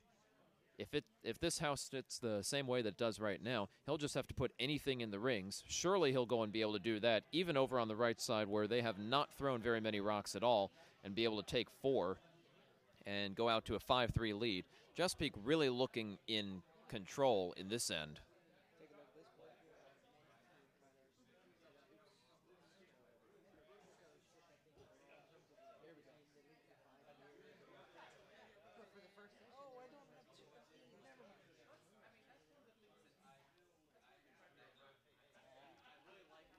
So quite a bit of debating here for Corrigan on this shot, and can certainly understand that. Not getting a great view, but you have to go and really see from this point all of the guards that are in play. Shot rock right there on the button for yellow. Chesapeake rink, well protected. Second shot, pretty well protected by that angled wall of 3 guards over on the left side. Not really a good hole to be able to come through there. It's possible that maybe the rock will fit, but that is an incredibly difficult shot and definitely not odds on. Third shot got a little, probably has about half of it, but at that point, if you're chasing that far out, that's really not a winning play. So he's going to go and throw off to the right side. Might be looking to draw, might be looking to catch a piece of that guard over on the right side that he's got to do something just to try to cut them down. He's put this one on the outside. I just tried to access myself. And he has thrown this one heavy and through. So that is... So there's certainly... So it's certainly 3 right now for Chesapeake. Dudley with the hammer. Got to be looking to throw out to the right side. Should be a fairly easy draw for 4. He's just got to throw this one fairly light. Let his sweepers take it anywhere in the house. Lots of room for error on this one. And really a very dominant end for Wick Dudley and his Chesapeake team.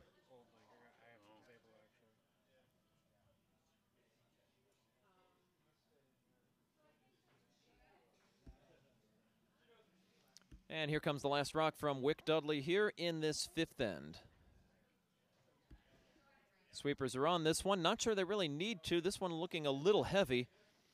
Probably he wouldn't mind just a slight rub off of that red guard. He's not going to get that. Question is that going to sit down and dig in just a little bit? Corrigan is doing all he can to drive this one out, but he cannot bring it out the back of the house. That is a 4 for Wick Dudley, and that is a happy man coming back over here towards the warm room. So it is a 5-3 lead after giving up the 3 there in the last end.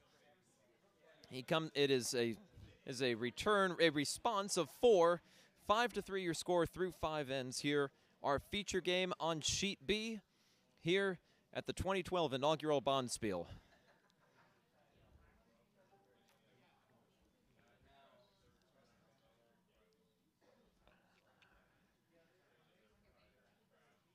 So as we come up on about 5 minutes till 9 o'clock here in the East, good evening to all of you that are following along in this match. My name's David Bykowski. Alongside me, Brian Gelbach, Michael Dobbs, our technical guru, giving you the camera angles that you want to see for this match.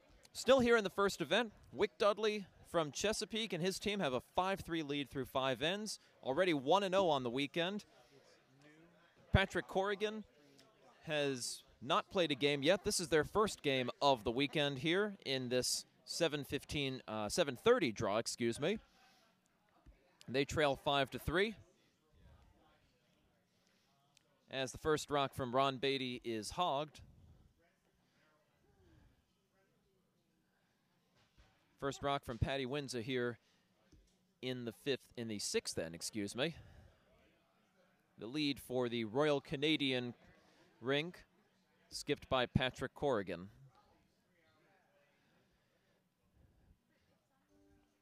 Not a surprise there in strategy, going for the corner guard, sitting nicely out there right around the edge of the 8-foot.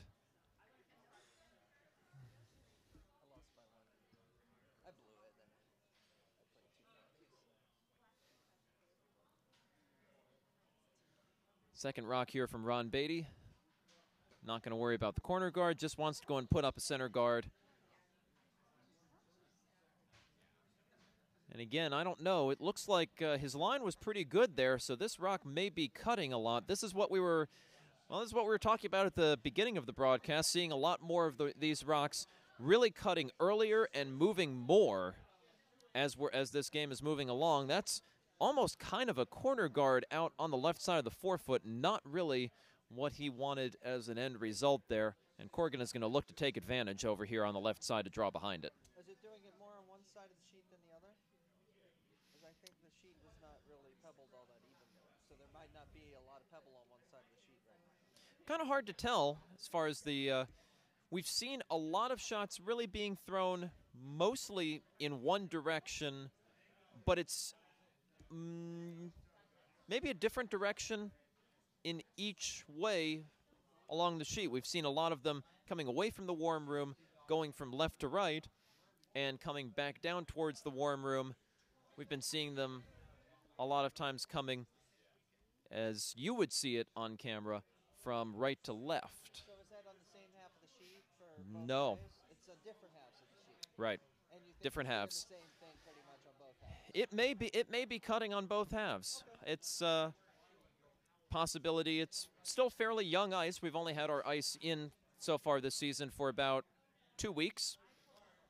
And over the course of the season, we'll find that scraping is going to maybe have some effects to play more shots in towards the middle, maybe get a little bit more curl coming there. That's a good weight there for on the takeout by Matt O'Shea, the second for the Wick Dudley rink, and puts that one nicely pretty much behind that guard. It's in the back of the house, so it's still not really a threat, but you'd rather have one in the back of the house than sitting back in the garage.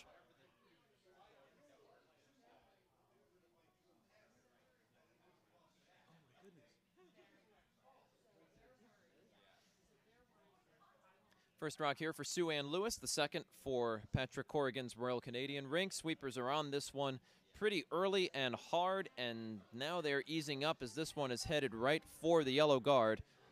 That is not a good result there. Just going to protect that one even more. Not really going to be effective at all.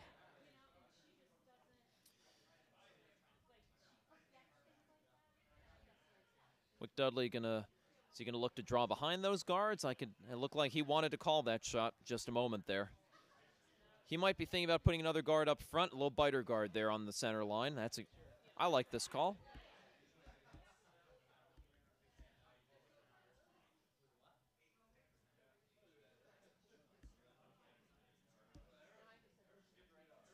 Again, Corrigan with the hammer here in this sixth end, following a 4 by Chesapeake in the fifth.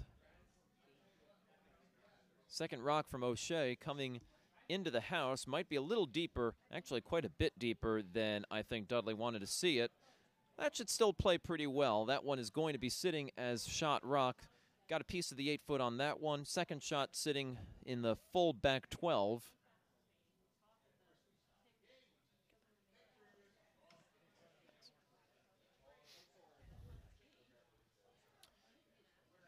So Sue Ann Lewis will look to take this one out. Line looks pretty good on this one. And, oh, this one's come back in just a little bit. She might have started this one in a little on the release, as this one is moving quite a bit. It's hard to tell, of course, from back here what's going on with releases. Might not be the ice, could just be the player as well. And has come too far across the face, but it's going to at least get that one out and put that over in the back left coffin corner as you see it on the screen, because that rock is dead. That red-yellow combo up there is a pretty easy double promote right now. It's a good point, looking at that at the two guards over on the right side as you're looking at it on the screen. I'm not sure how. Pretty easy promote. Not sure that it's an option. Certainly an option. Could draw behind it. That's probably going to be a shot that he's going to have sitting there for a while at this point. He's looking at it right now.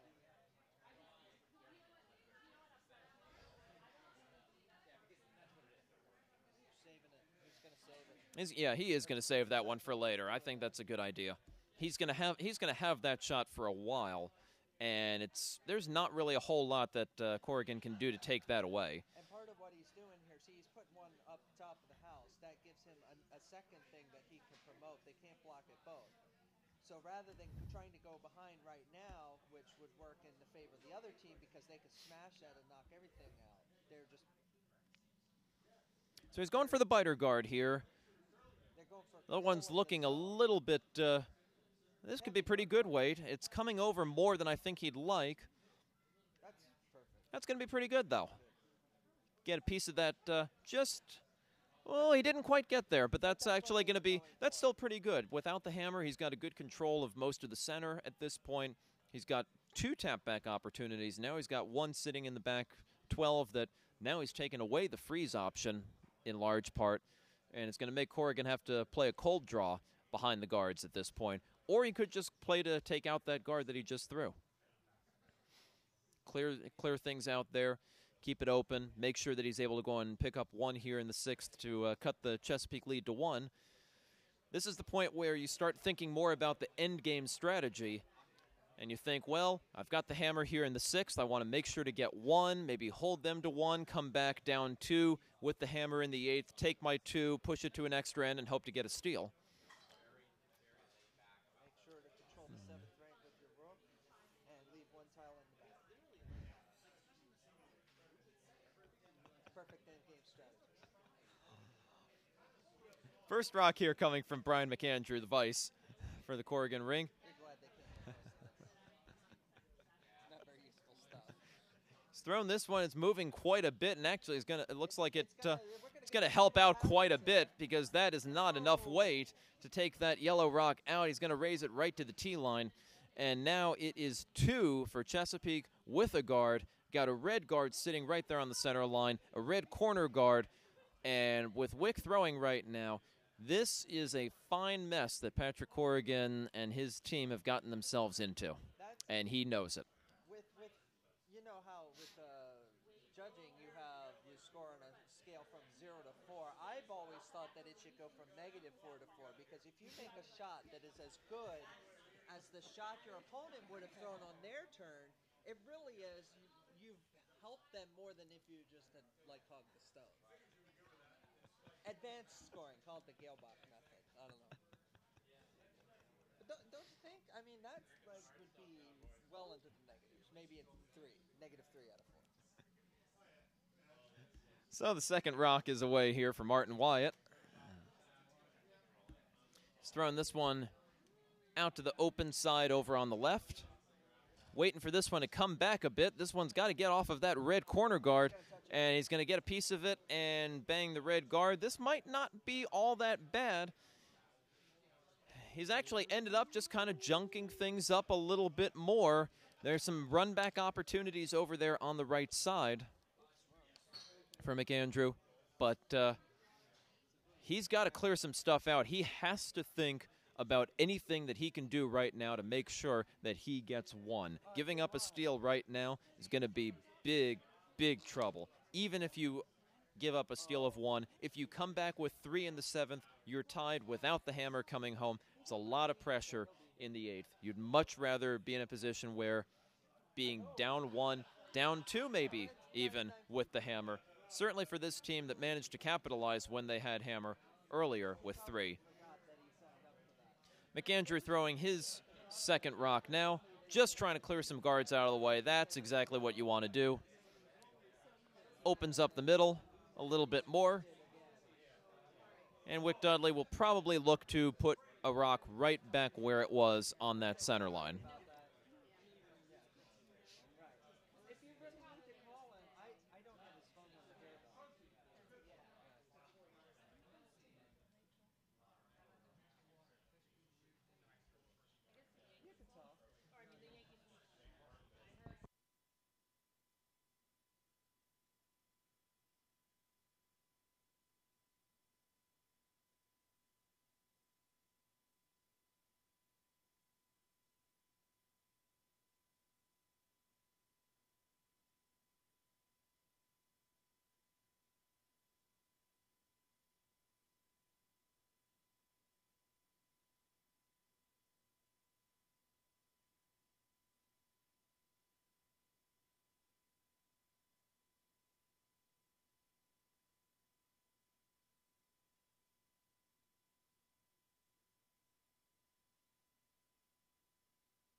So here we go, back to the action as Wick Dudley is thrown.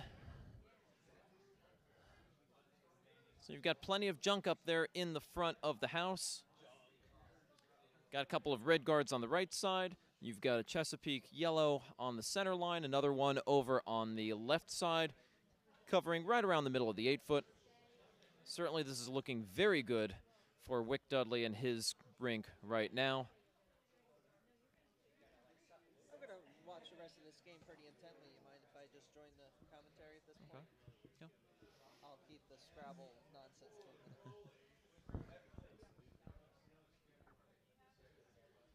So Corrigan with the hammer throwing his first rock here in this 6th end.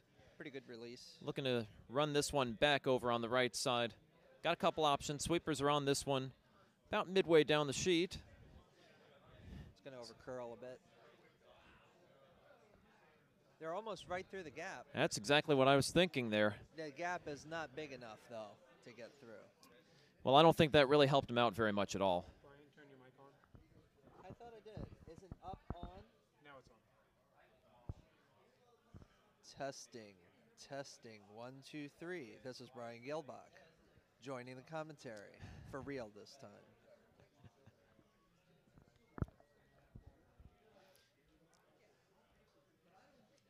Gotta be pretty close. Yeah. Watching the volume levels there. Is this better? Yeah, Or there we I go. can talk louder. I think, yeah, there we go. That's pretty good shape there. Keeping an eye on the volume levels here as we have Wick Dudley throwing his last rock here in this 6th end. I have to save my voice a bit. I'll be doing vicing this week. You're going to be out this next round, 9:45 draw on which sheet? Correcto. Sheet C. Okay. We won't be playing on B until the final if we stay in the first event, unfortunately. Last shot here is away for Wick Dudley. Sweepers on this one as it's coming. They got to come Left up a to little right. bit if they want to clear that guard. I think they really are just going to be content to leave another one out in front, and they've managed to get that one by and put it sitting right there in the top of the house. Wow. score that. 1, 2, 3 yellow rocks in the house, and it's going to be a pressure shot right now coming for Patrick Corrigan. You ready Not a for- whole lot to work with. You ready for some quality commentary here? All right, Brian, what would you do? Wow. Oh. Here I was waiting. That was my clever comment. Was wow. Here I was ready for you to talk about what you'd be looking at to throw on this one. As you can see, we've got a bunch of red guards over on the right side. I think you have to be thinking about running something back over there, don't you? Well, the first thing I would do if I were the skip here would be to frown a lot and make disapproving glances at my teammates. I can't for, believe you getting me into actually this just said mess. that. I really can't believe you just said that. Why? You know it's true. Okay, so it looks like they might be doing some double promote here. He could catch this one that on seems about the pretty right sensible. side of that Yeah. top guard and run that back. Couple rocks, and that could have a good angle into the It's, 4-foot. pretty heavy. Well, he's going to need some weight to get this one there. He's going to come at an angle. He's going to lose some on the weight transfer. No, didn't work.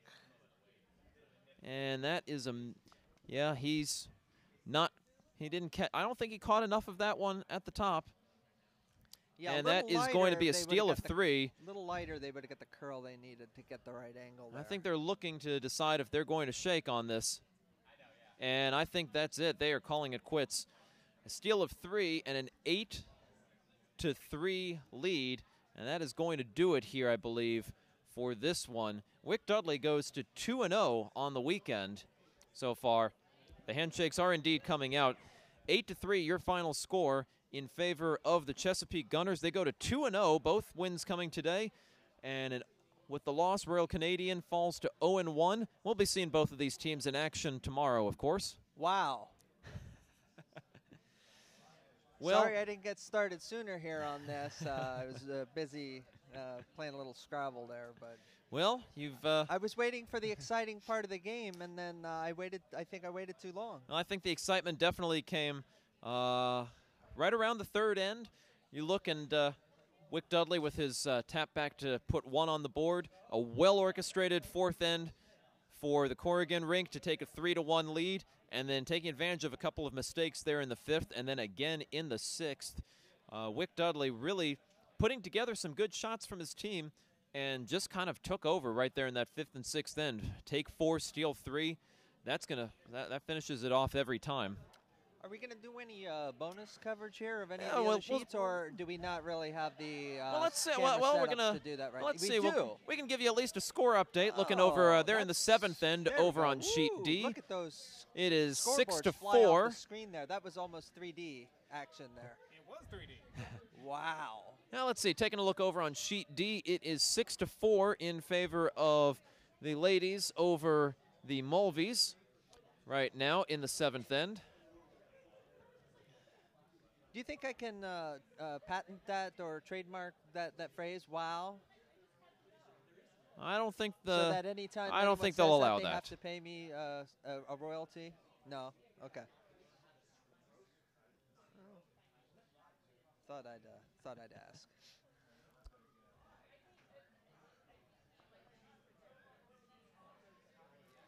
All right, I'm going to attempt to give you a better look at some of these shots. We've got you can see some of the action over there on sheet D over on the right side of your screen. You can see it is the ladies, including Elizabeth Andrew, I believe, and Ms. Van Arsdal over with the red rocks over there on sheet D. And the yellow rocks with Connor Mulvey and Tanya Mulvey.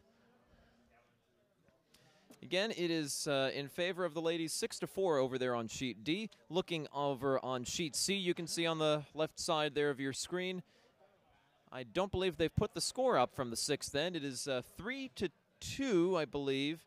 Yes, 3-2 after 5 ends in favor of the Scott Eady rink. 6th end score hasn't been put up there. Looks like red has hammer here on sheet C. So apparently yellow probably scored a point, I would guess, or blanked in the 6th end.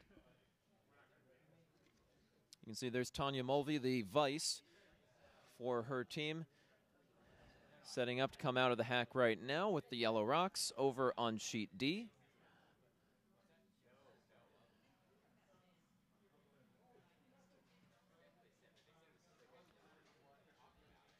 Again, we don't have quite the same camera angles over on sheet D and even sheet C as we do over on B. Don't have one central camera that we've been working with to give you all the footage that you were seeing in our feature game earlier this evening.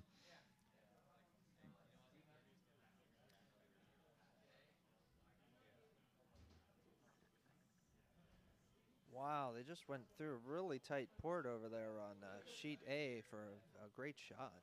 Looking over on sheet C, that is, oh, it looks like that was a nice split there by, I believe, can't tell, was that Mr. Bill Peskov throwing that one to split the yellow rocks on? Can't tell if that was that, if it was Peskov, or it may have been Nickel throwing that one for yellow to sit with 2 rocks there in the early going in the 7th end, both in the top of the house. First vice rock is away on the red on sheet D. Unfortunately, we don't have the lineups and the rosters sitting right in front of me at this point, but so I do apologize. This is. I'll get a little bit better of a view of C over here then. So yeah, I do apologize. We don't have rosters sitting in front of us. We're kind of stationed right here in the middle of the of our window side seating here at the Potomac Curling Club. Not quite the same view that we've got over on sheet B. Taking a look, a lot of points over there on sheet A. After taking a 6-2 lead, Brooklyn gave up a 5 in the 6th end to Rob Chester, and then Brooklyn has come back to take 2. That is an 8-7 game in the 7th end. Rob Chester from Potomac with the hammer here in the 7th. Wait. No, he doesn't. That was, no, he picked up 5 in the 6th, rather. And so this is the 7th end. Brooklyn with the hammer holding an 8-7 advantage. So my apologies on that. A lot of action we're trying to keep up with here.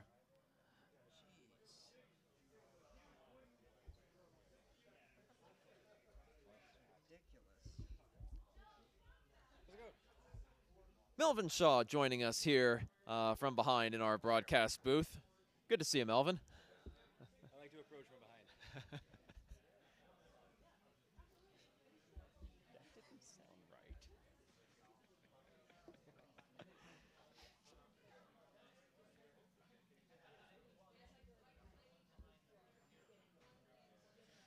They have gone over to Skip's Rocks over there on sheet D.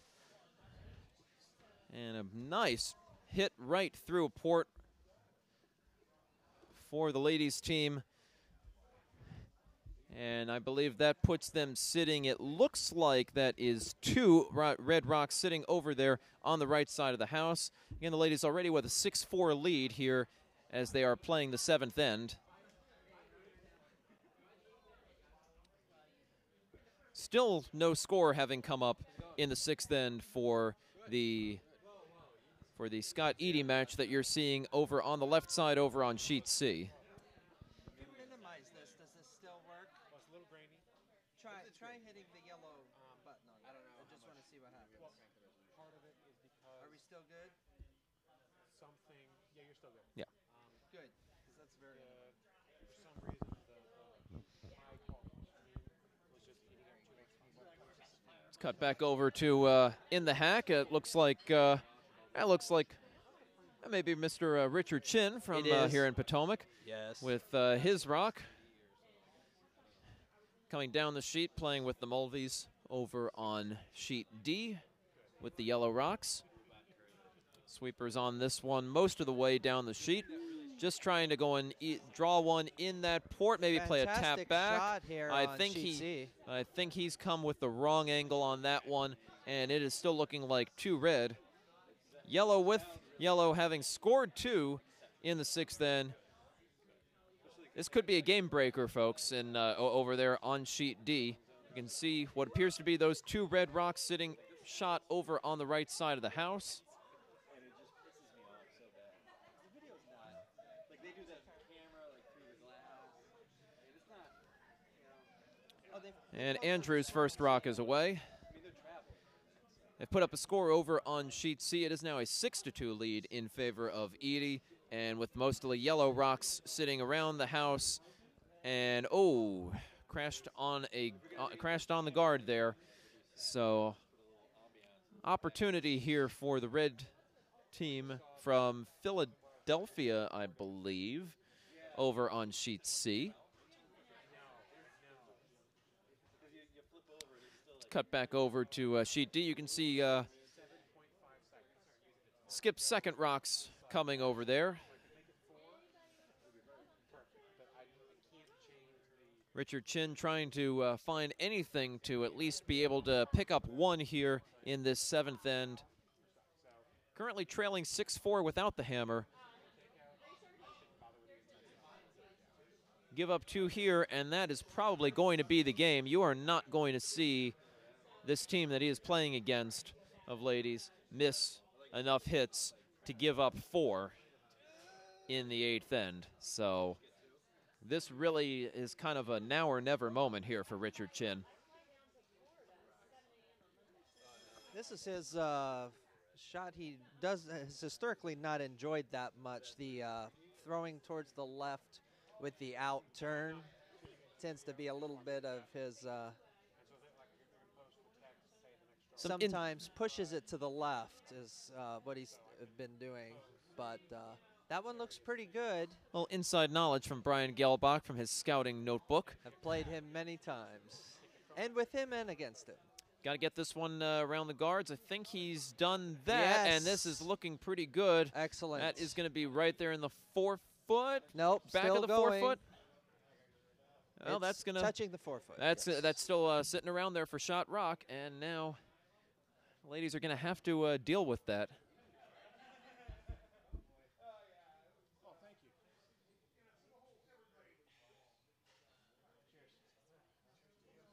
Folks, we can tell you that our feature game here got a little bit of knowledge that's just come to me. Coming up at 9:45 over on sheet B, it will be the Robinson rink from the Pittsburgh Curling Club taking on Tomlinson. Robinson with a win earlier today over the McNeil rink from here at Potomac over on sheet A again. We're getting all these winners from sheet A playing on sheet B. That seemed to work pretty well this last game for Wick Dudley. We'll see if the pattern will continue for Robinson or if the Tomlinson ring will manage to get a win in their first game of the day. Hammer coming up on sheet D.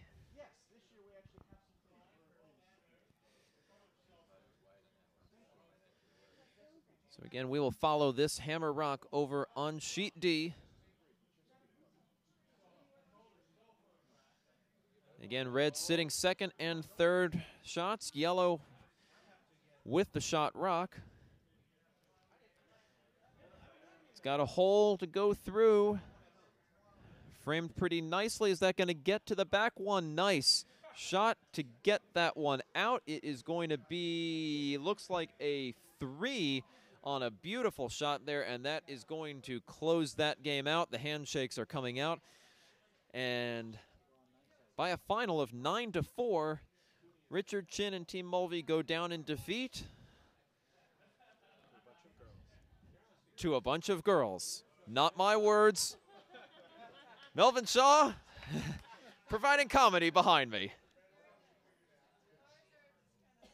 be fair, they're all really good. Can't really say that much when you're talking about ladies who have been to junior nationals once or twice. You know, that I suppose that there's no shame in losing to them. Not at all. Now these angles, shift them a little bit so it's more centered on C, or does it just stay there? Yeah, unfortunately, don't really see a way that we can move the cameras here. So we are looking, we can keep looking over on sheet C for now. Not sure that we have camera set up very well for sheet A. We'll look at that. It's possible that that game over on C may be wrapping up pretty soon. Taking a look at that house again, Scott Eady with the Yellow Rocks with a 6-2 lead. The game on A is going to be pretty interesting. It's tied. Over on A, it is very interesting, Brian, definitely. Tied 8-8 as Rob Chester from Potomac has managed to pick up a steal. They're going to need to steal again to win this one as Brooklyn retains the hammer. Who's their opponent? I know they are from Brooklyn. Oh, so they're probably Brooklyn, not the skip name. What's so the they're skip's probably name? I'm not sure. Can't tell over there, but I'm sure that they are happy that the Yankees won, unlike most of the audience here. Go Yankees. Well, there's always an exception, folks. I'm weird.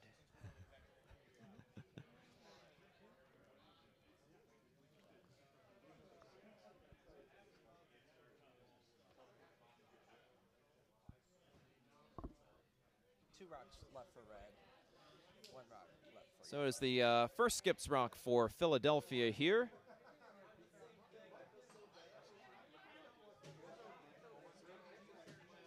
I believe that is Mr. Dubberstein, I believe, if I've read that correctly. Got a wide open hit there. Well, not necessarily wide open, but definitely should be able to see plenty of the shot rock from Yellow. Sweepers are on this one right away. Pretty much right out of his hand. He is definitely safely around the guard, and that's going to be a nice hit. Yeah, but they really needed a roll on that with the quality of the shooting from the opposing team there. That's pretty much guaranteed to be gone after this next shot. Scott Eady already coming down to throw his last rock. The Eady rink not with the hammer here in the seventh end. But he does have a 6-2 lead. Should be a fairly routine takeout for him. Brian, I would definitely agree with you. Definitely wanted an inside roll on that one. If they could have got a roll there, they might have had a shot for possibly for 3. Although they could have targeted that. Gotta get red this on the one. edge. It is Philadelphia sitting 1 and 2. That's tight. Pretty and decent light. amount of weight. Sweepers are heavy. Should be around the guard. They've got it. No real problems there. Going to get, if anything, just a hair of an outside roll. Nothing really noticeable.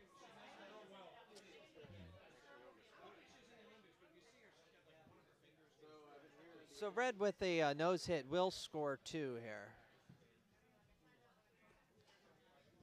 Indeed. At least it would certainly appear that way. Definitely. He's gonna get a little bit of forward momentum on the nose hit. Can also afford to get a roll to the inside as well. No roll necessary. The yellow at the top of the house is, if anything, just barely biting. Nose hit should be at least a few inches into the house. You would not want to roll to the outside, obviously. Yeah, definitely not an outside roll. That would be Well, disadvantageous. I kind of feel like this one looks slow like the last one, but I think the ice is still pretty quick, so that's... Doesn't look like a problem. Might get a little, just a hair to the good. inside. That's going to Perfectly work good. nicely for a deuce for Philadelphia. 6-4 your score. Eady still with the lead. And now up 2 with the hammer. Certainly one of the positions you would love to be in as a skip. 7 ends in the books in this one. 6-4 your score.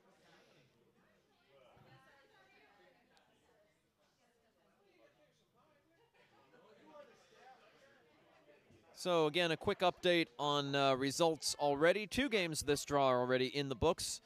Dudley from Chesapeake with an 8-3 win in our feature game that ended a little bit early after 6 ends over the Royal Canadian rink, skipped by Patrick Corrigan. That was our feature game on B. Over on D, the Andrew rink with taking 3 in the 7th to cruise to a fairly comfortable, I believe that was 9-4 win over on sheet D over Richard Chin. Both of those teams with numerous Potomac connections. Over on sheet A, it is tied 8-all between Rob Chester's Potomac rink And again, I don't have names in front of me over there. We're going Seth Mellon. Seth Mellon from and I don't know who the skip is from Mellon. Seth Mellon from Brooklyn. No, Plainfield. Well, okay, Plainfield. I'm sorry. I kept thinking I saw something that said Brooklyn. So Mellon and Chester are all tied at 8 apiece over on sheet A. And looking over here on sheet C. Excellent guard. That's what they're going to need. They're probably going to want to try to get 2 guards lined up right at the start, needing to steal 2. Edie calling Scott for. is calling for the either the push it to the back of the house or the wicket to the side type play here. Got to be that tick has got to be one of the toughest shot in curling. And Scott favors the coming across the stone method for doing this. He feels that I kind of like the looks of this one. That one's a bit heavy. firm though. Too heavy. That's going to come back. And that is a free guard zone violation, so that one will come back.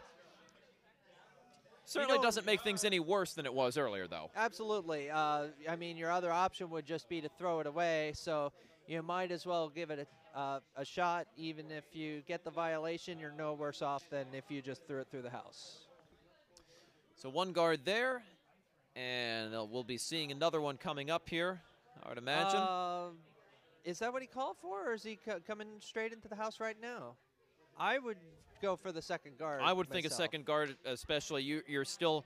We play the 4 rock rule, not the 3 rock rule. I think you got to put a second guard up. You're down 2. You've got to steal 2. Doesn't you need look like those that's guards. what they're doing. It looks like they've called for in the house, and it might be even a little heavy for in the house. This waits. He wants to sweep it, and he's brought this one in the top house. That's not very useful That at is, this point. And you can see Scott Edie, the skip, pouncing on this one like a cat on a tasty mouse.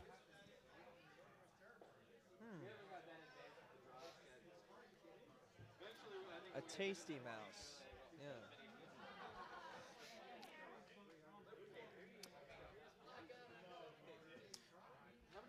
Second shot away for Peskov here. 24 right now. 24. I think we got up to 30 earlier. So no problems there on the hit.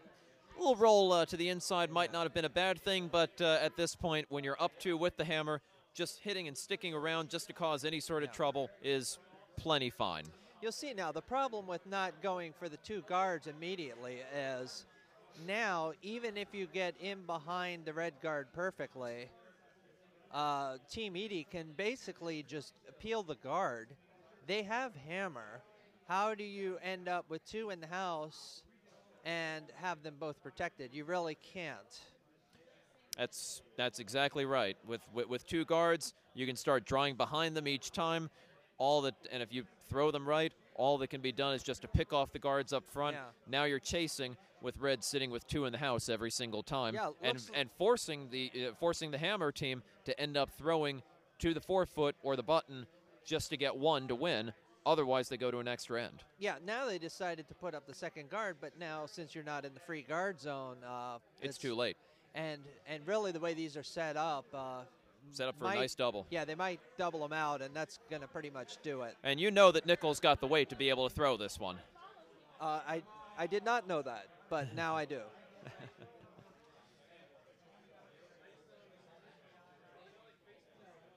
Well, he gets the top 1 out of there, so still pretty good. Again, if you're Edie, you're feeling. 3 out of 4? I'd give it a 3 out of 4. I guess. I'd say at least a 3. You could, if it's. I mean, if you take them both out, it's great. But I think at this point, it's really, getting rid of just one of them is perfectly fine too. You're going to be able to run them out of rocks pretty comfortably at this point. So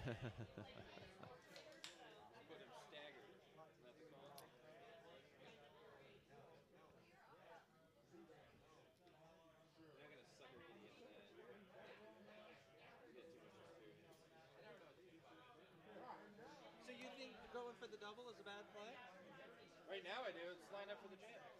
No, I mean back when they were like really close Oh together. yeah, when they're close together, absolutely. Oh, okay, that's what they were trying for. Yeah. All right, so now you can see that he's just going for the for that one that's sitting right there at the top of the house. Not even going to bother with the double. Yeah, they Too many definitely jam wanna possibilities. Peel too. They definitely want to try and roll out on this one. You would not want another stone sitting in front of the house here. And they might actually end up with that. Okay.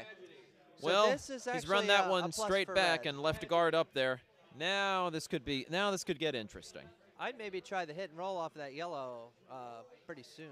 Yeah, I think this might be the time that you go for that hit and roll on the outside yellow rock. You're gonna need to put something back there. They're Maybe pretty sure they can do the draw. depends on. They're pretty sure I they say can it do the depends on draw. what you feel comfortable throwing here. The draw is a fine call. I would have thought about tapping that yellow up in the top 12.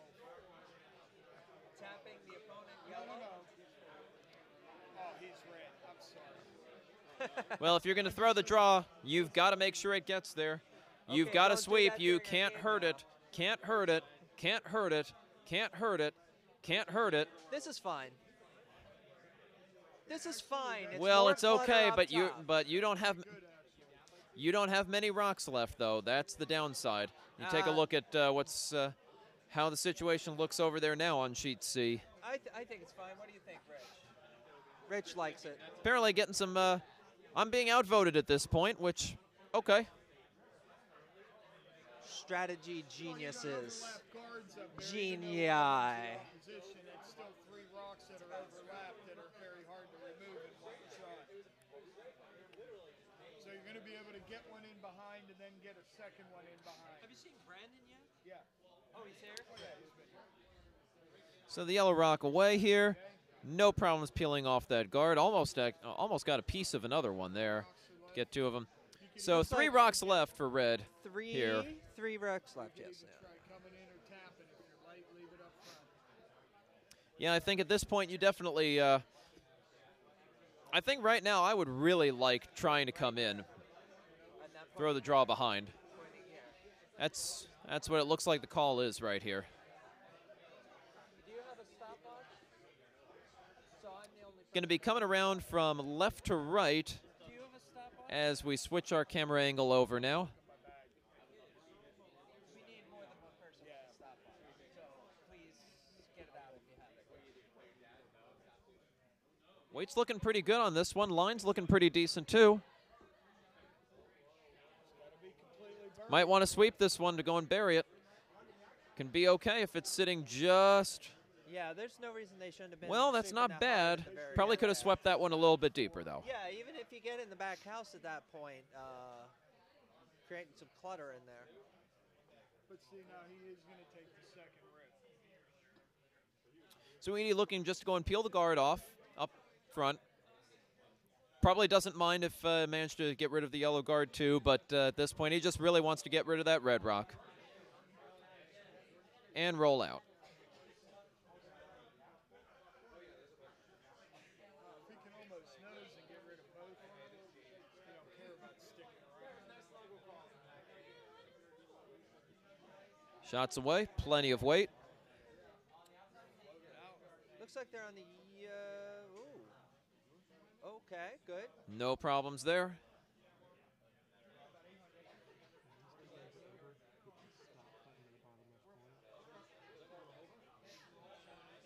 Don't stop.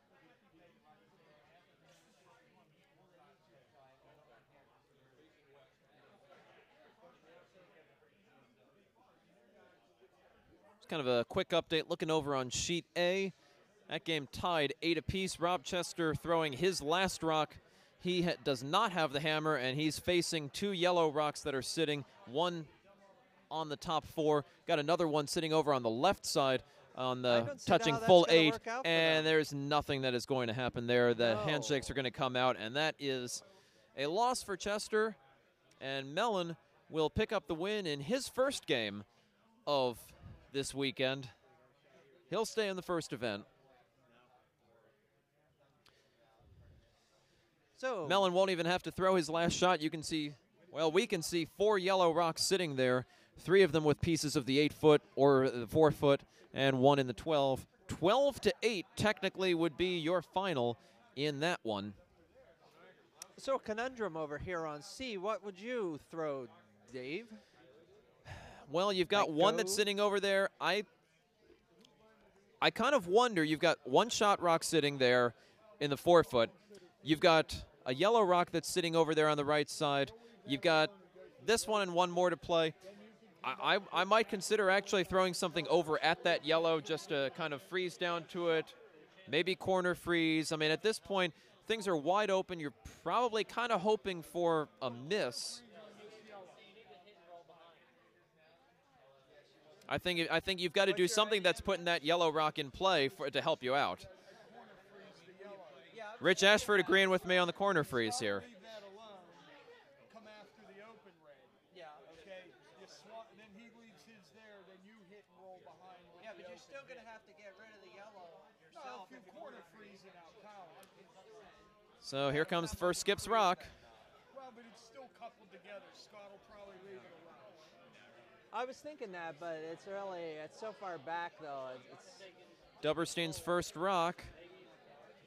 This one looks like it's going to be all over that yellow guard. if they could get a roll here and get in front of the other red, it And would be a it's little light, useful. and it's all over the guard. Not helpful at all.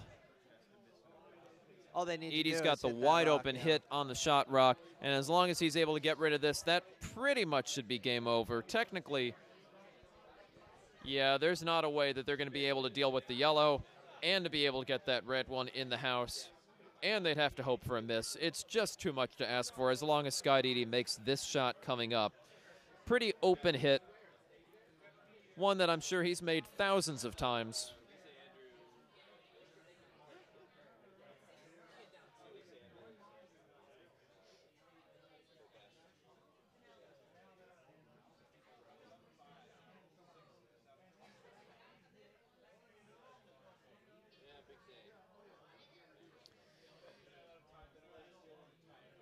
First rock coming Tight, from I Scott think. Edie. He Sweepers pulled on it in early. A little bit on the release. Oops, looks good. Now looks they're good. just cleaning it. All he's got to do is just take it out. No problem there, and the handshakes come out immediately. It is game over. Your final 6-4.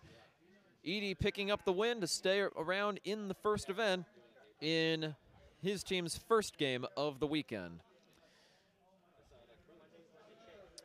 So Edie, Andrew, Mellon, and Dudley, your winners in this draw, folks. We will come back on a little bit. 9:45 the time we are approximating for the start. Well, it's about 9:45 right now. I'm going to guess it may be more like about 10 o'clock, 10:05 perhaps, that we'll get started with our final draw of the night. And again, our feature game here on Sheet B. The Golden Monkeys, skipped by Derek Tomlinson, will be taking on the Pittsburgh Rink, skipped by Mark Robinson, so you'll want to be sure to stick around for that one. So again, folks, until we come back in about another 15 to 20 minutes after we take care of some ice maintenance, I'm David Bykowski. From all of us here at the Potomac Curling Club, so long for now.